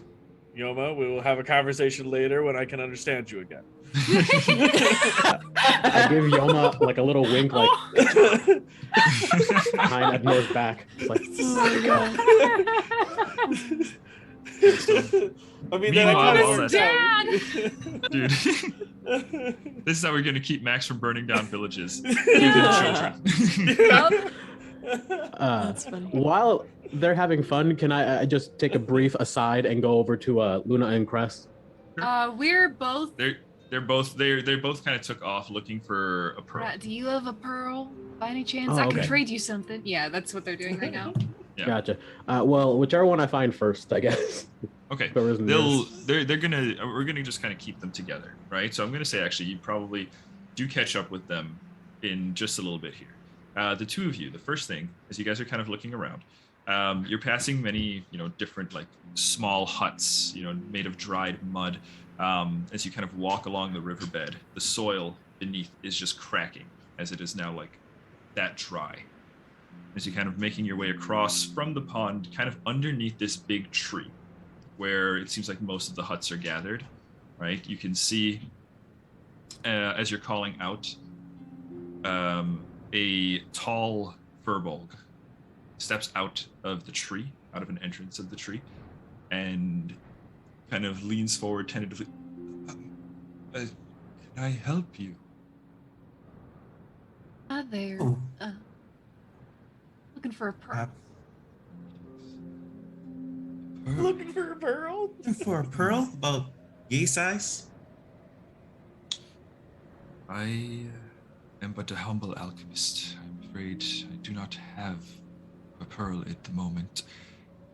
Perhaps, though, the captain might be more well provisioned. Inside check. Sure. Roll an insight check. 19. Is this guy lying to me? No, it seems legit. Seems legit. Hunt Seems continues. Seems sincere. Very odd demeanor. Probably doesn't get to socialize with a lot of other like people, right? But honest, right? So I do have potions, perhaps, if you were interested, but no pearls, I'm afraid. What's your name? I am Wubba-Dub-Dub. Oh. Okay, a side note. This is off.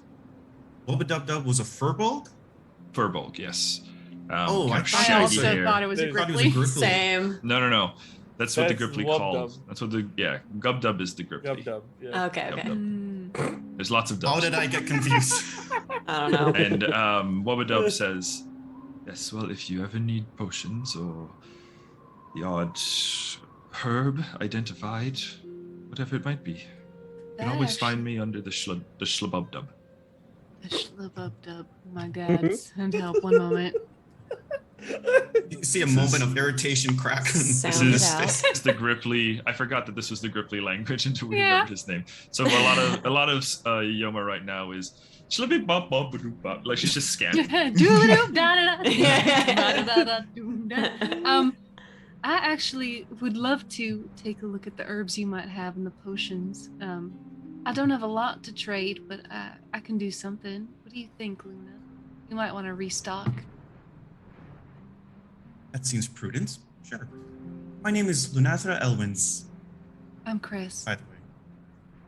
Saying to Wubba-Dub. Just for clarity. We weren't like Reintroducing, I What's your thought name you were. I again? was just gonna let it go. It's a pleasure to meet you. It's been some time since we had kind faces. Brings you inside the tree, right? And as you kind of walk inside now, you see that there is kind of a little step off, right? A step made of the bark, right? The inside is hollowed out, and as it kind of goes like along in like tree rings, a staircase that kind of descends down. There are shelves of various, jars, clay pots. You see herbs hanging on the outside, with twine. You also see, as you're walking in, several more of those clay rolling pins that the Pim's father's message was on. You see more of those kind of hanging from the ceiling, but they are wrapped in very very artistic and very carefully made leather sheaths. And Wubba-Dub-Dub kind of leads you towards the back where there's a kind of like a full desk, but carved out of the tree itself. Wow. He looks down, pulls out various, pots, plates with different herbs on it, and even like different little bushels and bouquets. And he pulls out a fruit, right? And he's holding in his. Are you looking for something specific? Well, initially I was looking for a pearl, but you have a lot of interesting things here. Whispering Jungle provides a great many useful plants. Take this, for example. He kind of rests a kind of green orangish fruit, kind of like a mango, but more shaped like a pineapple, right? And there are kind of like these grooves in and along the peel. He says, this is the dancing monkey fruit. Only would have grown here in Whispering Jungle. If in drinking of its juice would cause one to dance uncontrollably. It's very popular amongst the frog folk for celebrations. Is this like a potion of Otto's irresistible dance?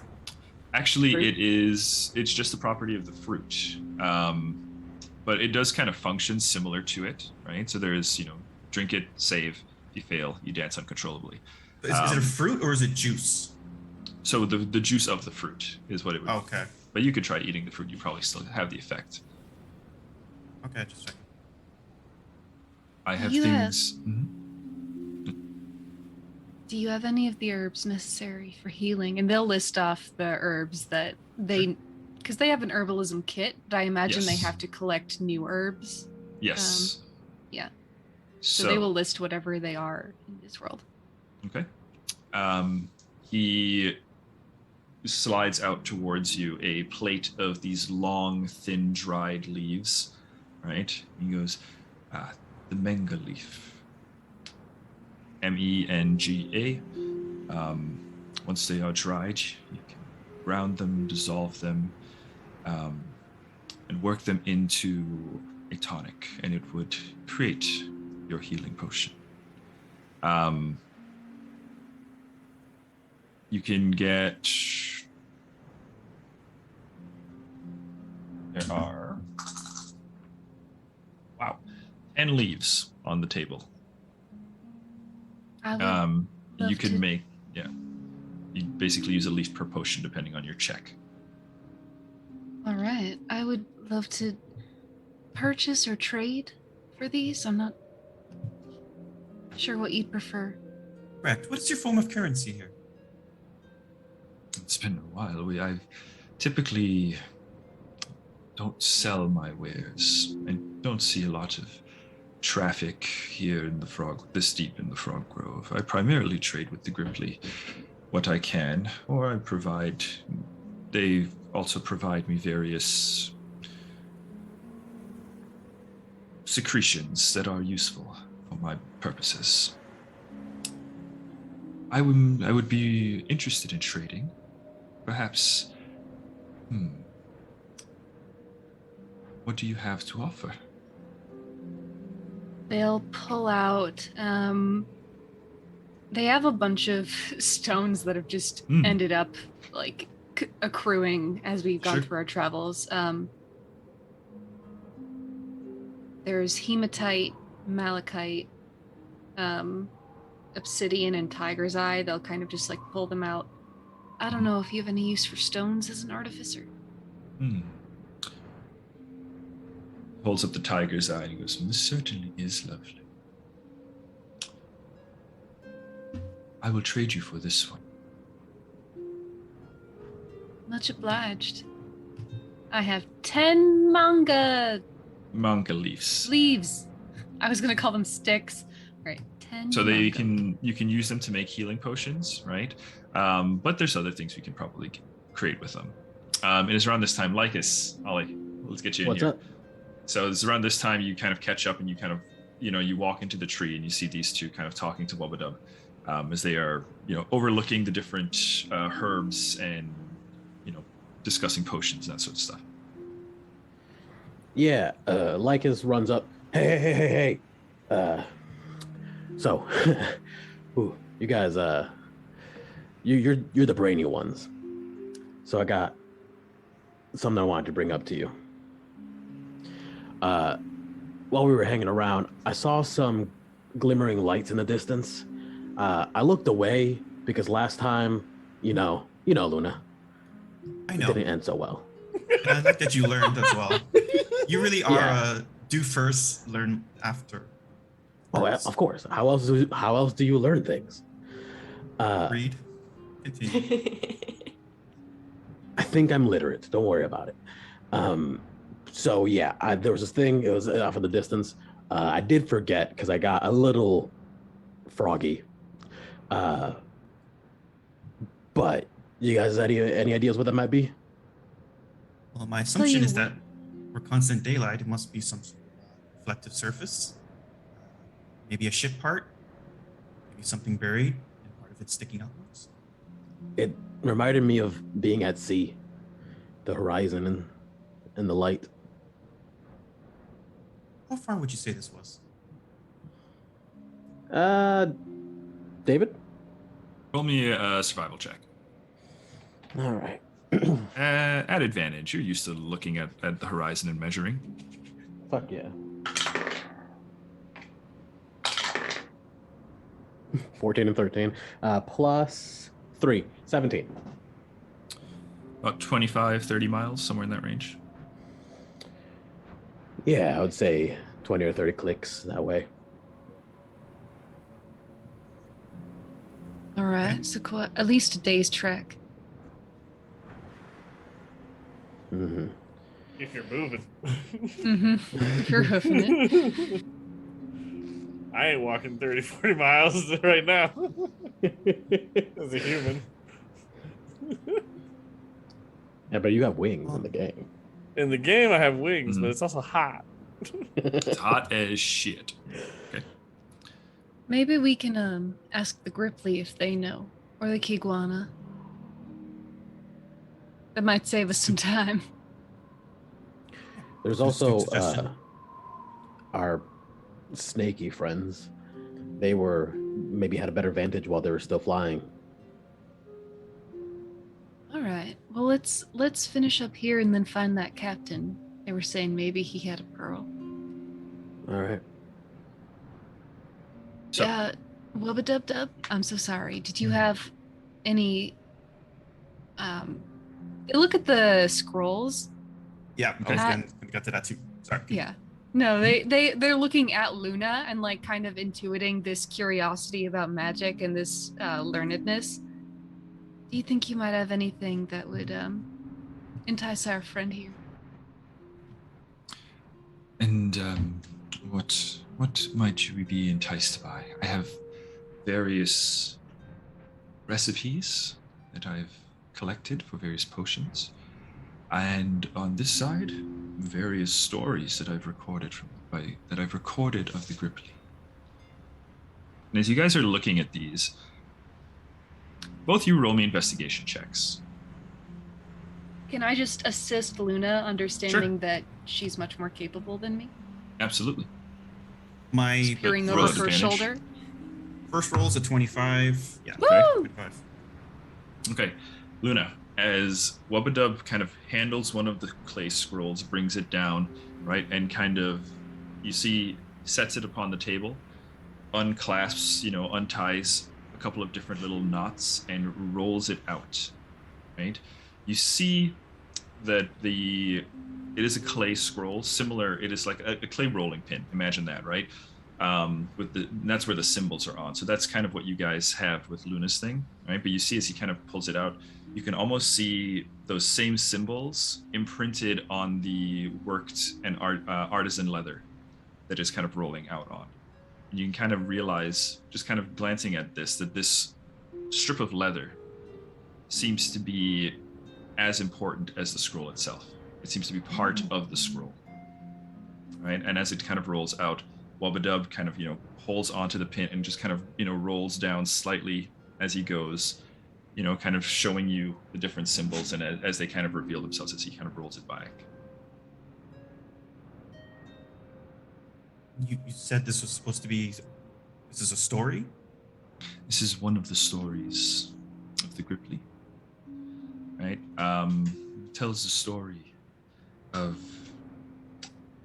a tribe who was attacked, whose eggs were being eaten by Yuan-Ti raiders. Okay. And Go on. What else does it say?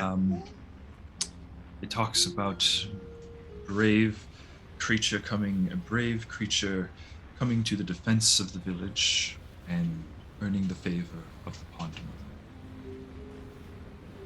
It's a sort of adventure tale, if you would be interested in that.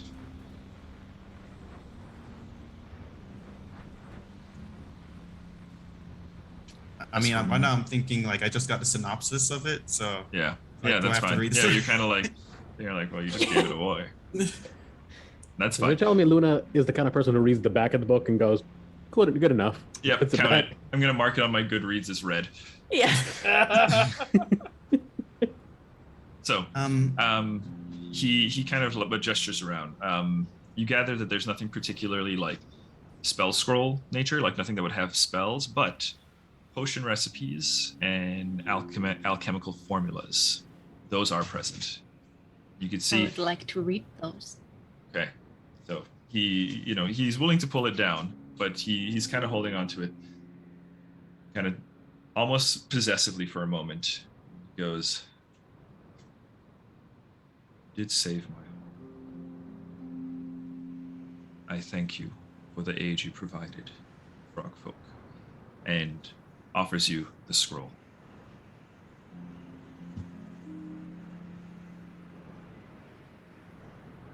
That's awful nice. Consider it a tribute. I fear most of us would not have been alive if not for the efforts of you and your, it looks like us, merry folk, as I understand it. Indeed. So, if you're looking for the captain, Captain Flintlock is in the vessel at the mouth of the grove. Oh, one more. Do you have ink, paper, anything to write down things on? I have. He kind of pulls out, more strips of leather, right? More rolls of leather, and he says, "I have got this. And then I also have some inks, various inks extracted from squids, but I fear I do not have much of it left.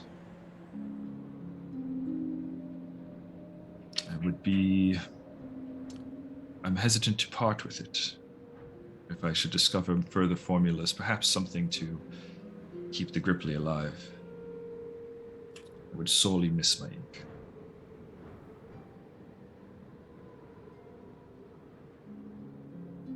So would you like to trade it for this clockwork gear that I have? And what does this clockwork gear do? Clearly unfamiliar, just like he's never seen clockwork devices before. He's kind of with enough of these gears, it can help you tell the time.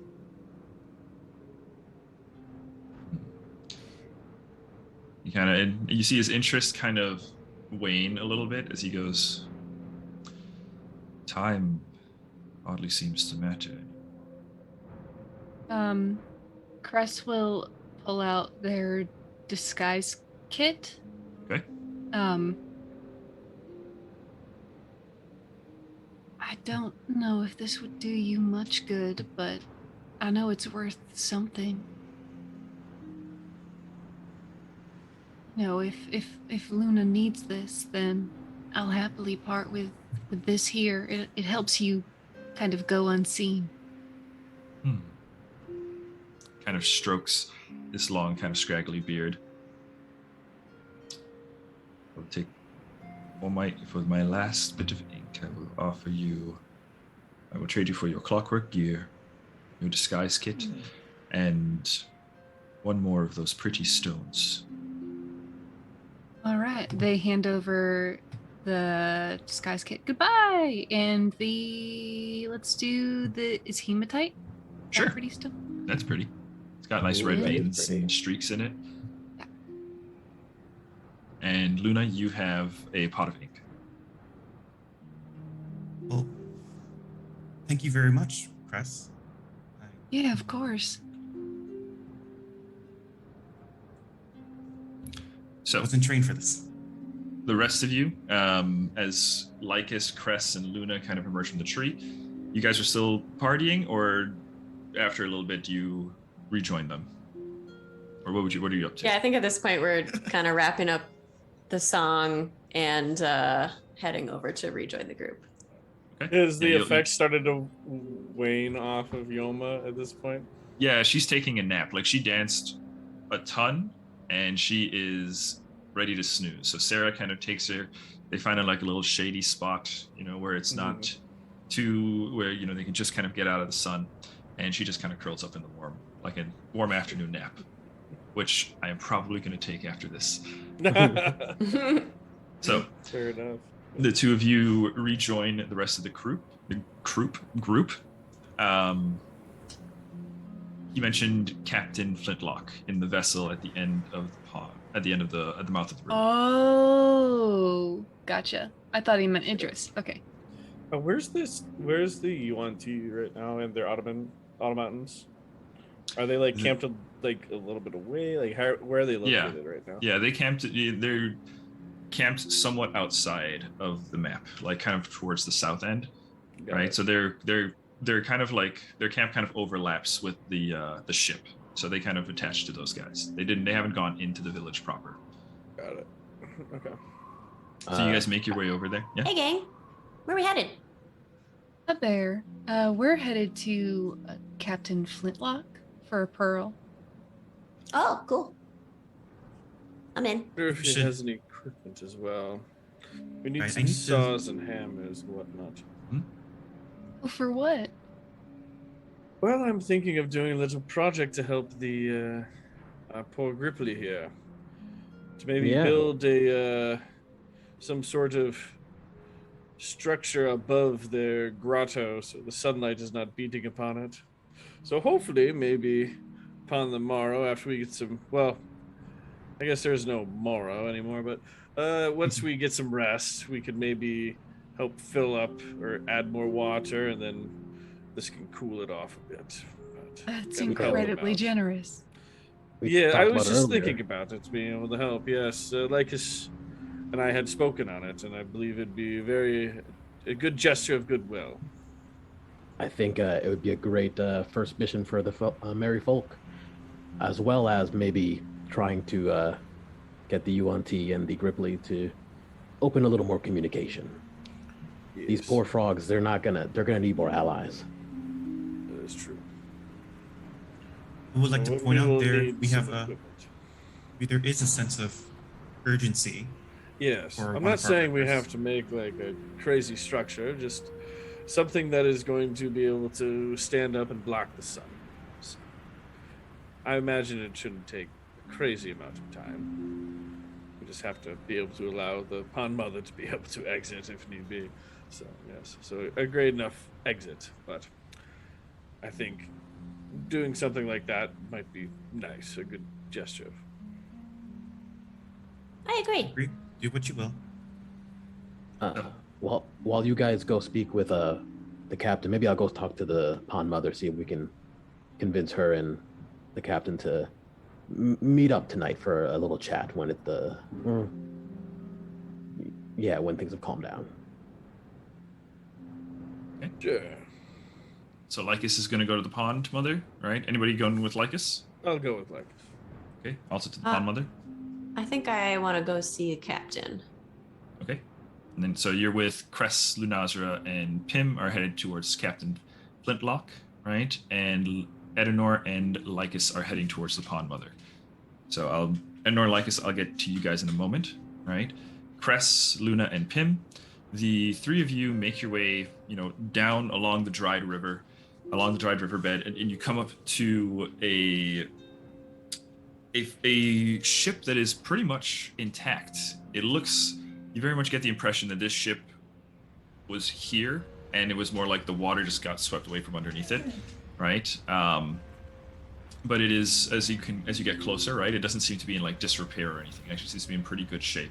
There are barrels and crates and various forms of packaging just kind of littered around, like someone was just kind of prepping and just kind of going through inventory, maybe doing some cleaning or something.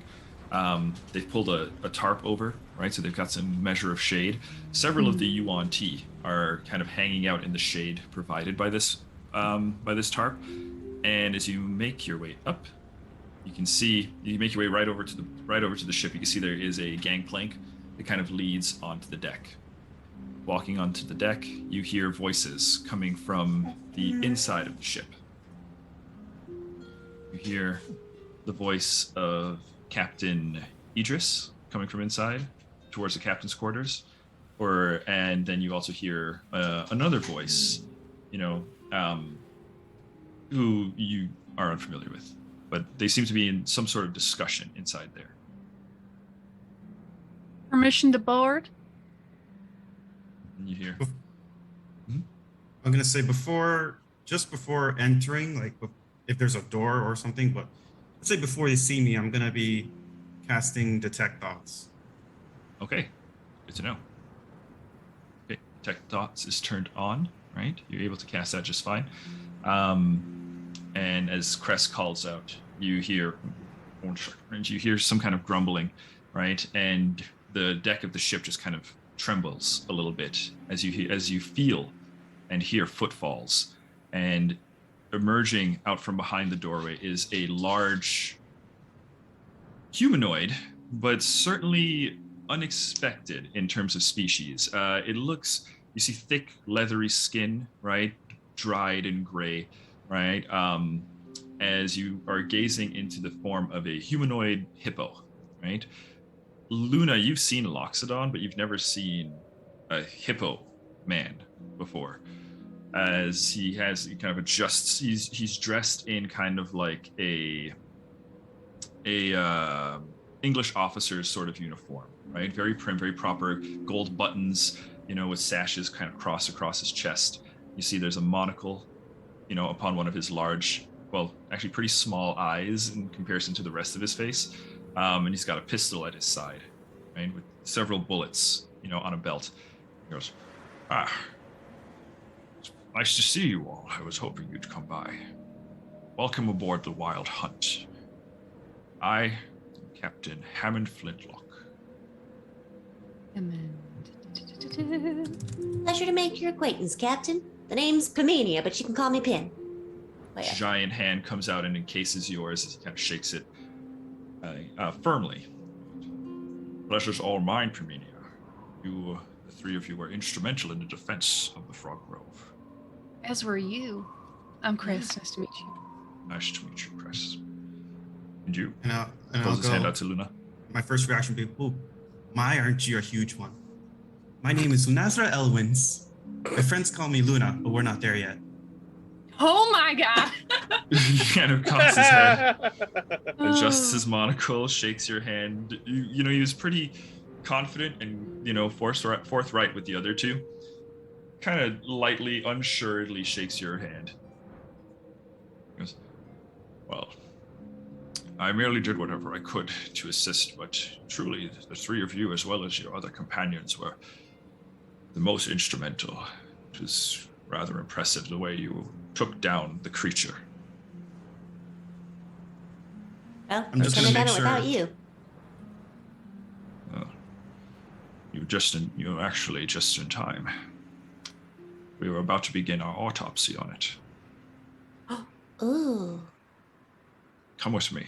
And he leads you towards, into the ship, right? Kind of takes you towards, down a couple corridors, down a couple passages, and you now find yourself in the interior of the ship. It's wood paneling all around, right? Heavy structures holding it up. And you see before you a long wooden table, and upon which the aberration has been stretched out. Its form is, again, vaguely kind of humanoid, right? But the proportions are all wrong, right? And Cress and Pim, it very much looks like a disfigured form of your previous captor. This is the Triton or the scum? The Triton is nothing but a pile of dust. Oh. This is the aberrant creature that was just kind of emitting emotions. Okay. I would love to assist. Okay. And in the room as you come in, you see it is not only the creature on the table, but you also see Captain Idris, Cress, and Pim. Cress, you've seen Captain Idris. Pim, this is the first time you're seeing him. He's a tall, kind of strapping figure dressed in like a long duster cloak, right? Pirate boots and big cuffs. He has on his head a helm in the shape of a serpent, right? And then you see next to him a Kalishtar, his first mate, Konari, who's pale of skin, pale of hair, but also has some like very fine white tattoos across the face, as they stand next to Idris. And then you see a young human, can't be like a teenager human, about maybe 17 years old or so, who is wearing a lab coat, right, and an apron, along with a mask tied behind the face, and has instruments in the hands ready to perform the autopsy on this aberrant creature. Let me get to the boys, because I can see we're fading here. Well, I'm good. You guys I love the Sean Connery thing. Yes. Well, it's one of my better impressions for sure. Sean Connery. Sean Connery. You two, you guys make it back up to the pond, right? There are several Gripply soaking in the mud, right? And you see kind of under the overhang, right, underneath that kind of natural stone bridge, you see the large form of the pond mother, just kind of wallowing in the cool pond. How would he do this? I think he rolls up and just like, "Hey, Big Mama." Yeah. There's a loud croak, right? I guess. And you can tell, again, they have a hard time speaking the common tongue, right? But as you kind of, pat her shoulder, right, your hand comes away with a goldish secretion, right? And you remember that if you were to imbibe this, you would gain the ability to speak Gripply. Right. Ednor, just follow along. So then, Ednor's, am I okay to do this? Yeah, she doesn't appear to stop you or anything. You wipe your hand on the pond mother. That's so kinky. Like, all of a sudden, as you taste it, right? And it's actually kind of like honey. It tastes a little bit like honey, but with kind of an earthy aftertaste, right? Little hints of, dirt and swamp, right? But for the most part, it's fairly sweet. And as it kind of like tingles on your tongue, right? There's just a brief little like clicking in your ears, and as you kind of look around now, you can tell the Gripply are having like little conversations, right? As their cheeks and throats kind of engorged, right? Air escapes. They're chatting with each other. You're picking up chit chatter now, so you were aware that you are currently speaking Gripply. Yeah, but can you let Jitterbug out? She's making a lot of noise. The little beastie. I heard Quincy earlier. She was being a little sass, I think. So you guys are able to speak Gripply, and the pond mother goes, "Thank you. Yes. Very difficult to speak the common tongue. What can we do for you today?" Oh, well, So- I should thank you for more than just that, actually. But yes. So we had some ideas. Before we left, our crew wanted to make sure that this place is safe and ready. Ednor here had some ideas about a way to fortify the area just a little bit. Yes, it is, and yes, thank you. I'm Edenor, as Lex has stated, and I am honored to meet you. The idea I had, it's more fortifying from the sun, perhaps, is a better way to put it. I would like to build a little enclosure to keep the sun from directly hitting the grotto, or the water within the grotto. It should reduce the temperature of the water and make it a little more pleasant for everyone involved, and I believe myself and one of my companions might be able to provide a little additional water to help fill it up a bit more. Provided we have enough time. I know that time is definitely a precious commodity at this time, right now, but I think we should definitely make a try of it. And the thing is we're probably going to need assistance from our colleagues that have crash landed, and I know that there's some tension historically between the Gripply and the Yuan Ti, but I think in this new world we must let bygones be bygones and forge ahead anew. I appreciate you. How gracious you are, willing to find ways to protect me and my people. As you have correctly seen, the biggest threat to us at the moment is the loss of water. Your additions would be most welcome. As for the Yuan Ti, you must not trust them. They are dangerous. Oh, I know that historically they are, but I believe that they are in a very difficult situation themselves with the new situation in the world. They rely heavily on magic, and it may not be as noticeable here, but a lot of magic users are in one place, such as in Zaras. It can cause a little bit of chaos and problems. Yuan Ti are suffering, it is because that suffering is deserved, earned. Their people, if left unchecked, could be the death of us all.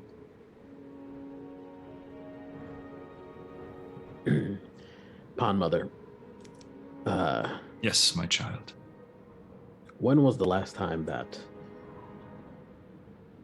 that your community dealt with the Yuan Ti? Takes a moment, looks and blows bubbles pensively, and kind of rises back up. Kind of sits in more like a comfortable stance, and water kind of splashes, creating small tides that kind of brush up against the two of you. And she reveals, it has been many centuries, as it is the duty of every Pond Mother to ensure that Sra Aras remains sealed.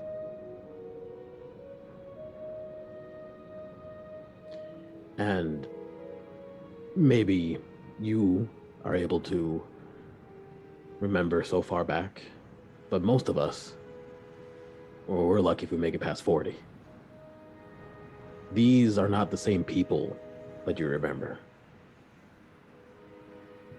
I don't think that you should restrict yourself, your community, and your safety, as well as the potential for growth because of the sins of these ancestors. One of you, roll me persuasion at advantage, because you guys are assisting each other, I'm assuming. What's your I've got I a got a plus plus 6 to two. I got a plus 6 to my persuasion. So. +6. Yeah. I'm gonna give you a slap on the butt, like, all right, you got this. The source pally. Yeah. You're gonna... Give me one last closing argument here. Yes. X. So,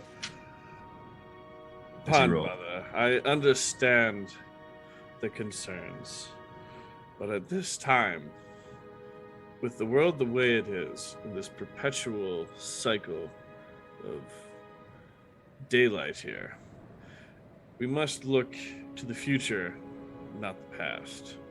The problem that the true enemy now is the monarch and the scum. Those beings that attacked us earlier, those are the true enemy. They fought not only you, but they destroyed the Honor as well, which was a very powerful ship. With powerful enemies, it is good to have some more friends.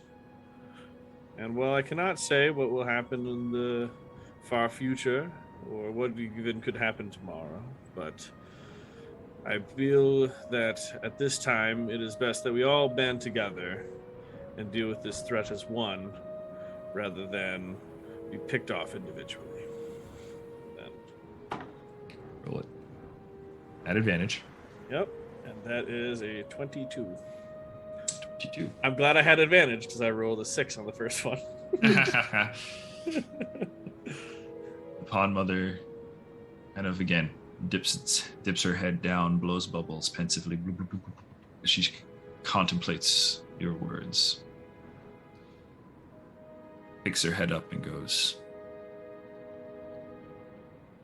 the Yuan-Ti have been our enemies for many generations. Their kind have brought death unimaginable to this jungle. But I sense that this monarch will bring death to our world. I am willing to side with the lesser evil. But you, Lycus, and you, Edenor, must promise me that if the Yuan-Ti reveal themselves to be enemies, that you will do what must be done and help me to reseal their city. But of course, On Mother, your family. If anyone messes with you, they'll deal with me. Okay. remember, the Pantheon has had its own issues with the Yuan-Ti going back millennia. I will gladly assist you if anything ill is to happen of this. Okay. Anything else you guys have for the Pond Mother? All right, so Having tonight, you've negotiated a peace. I think we should have a date night tonight for you and the captain, just to get to know each other. I would be willing to speak to this captain. Wonderful. But Hey. you will be present. Oh, without a doubt. Without a doubt. I wouldn't miss that conversation for the world. Yes, I would like to be present as well if that would be professional. Of course. Any who are amongst or with you are welcome to attend. Does Edenor happen to have, I don't know, any small container that isn't a sacred vessel of, nesting dolls? Does he I would have take that any? too. That's fine with me. Sacred vessel. Sacred vessel. He only carries. I do have religious a relics. water skin. I hope there's not any water in it. Well, I mean, I will drink the water. So it's like, do you require a container? You can borrow just need this. I'll need it back later. I need to put a little bit of the Pond Mother's stuff in here so that they don't have to come up and lick her. Fair enough. Yes. Negotiations. Yes. Here, you may borrow it. I'm just gonna hand over my water skin for now. And the Pond Mother kind of like, as you're doing this, It would be most disrespectful if they didn't lick me.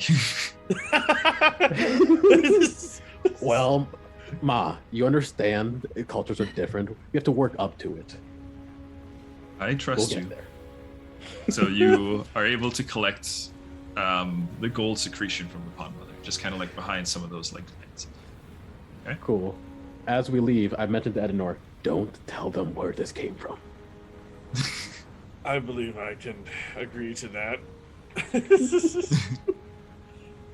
All right, so you two are heading off, having collected some gold gripply secretions.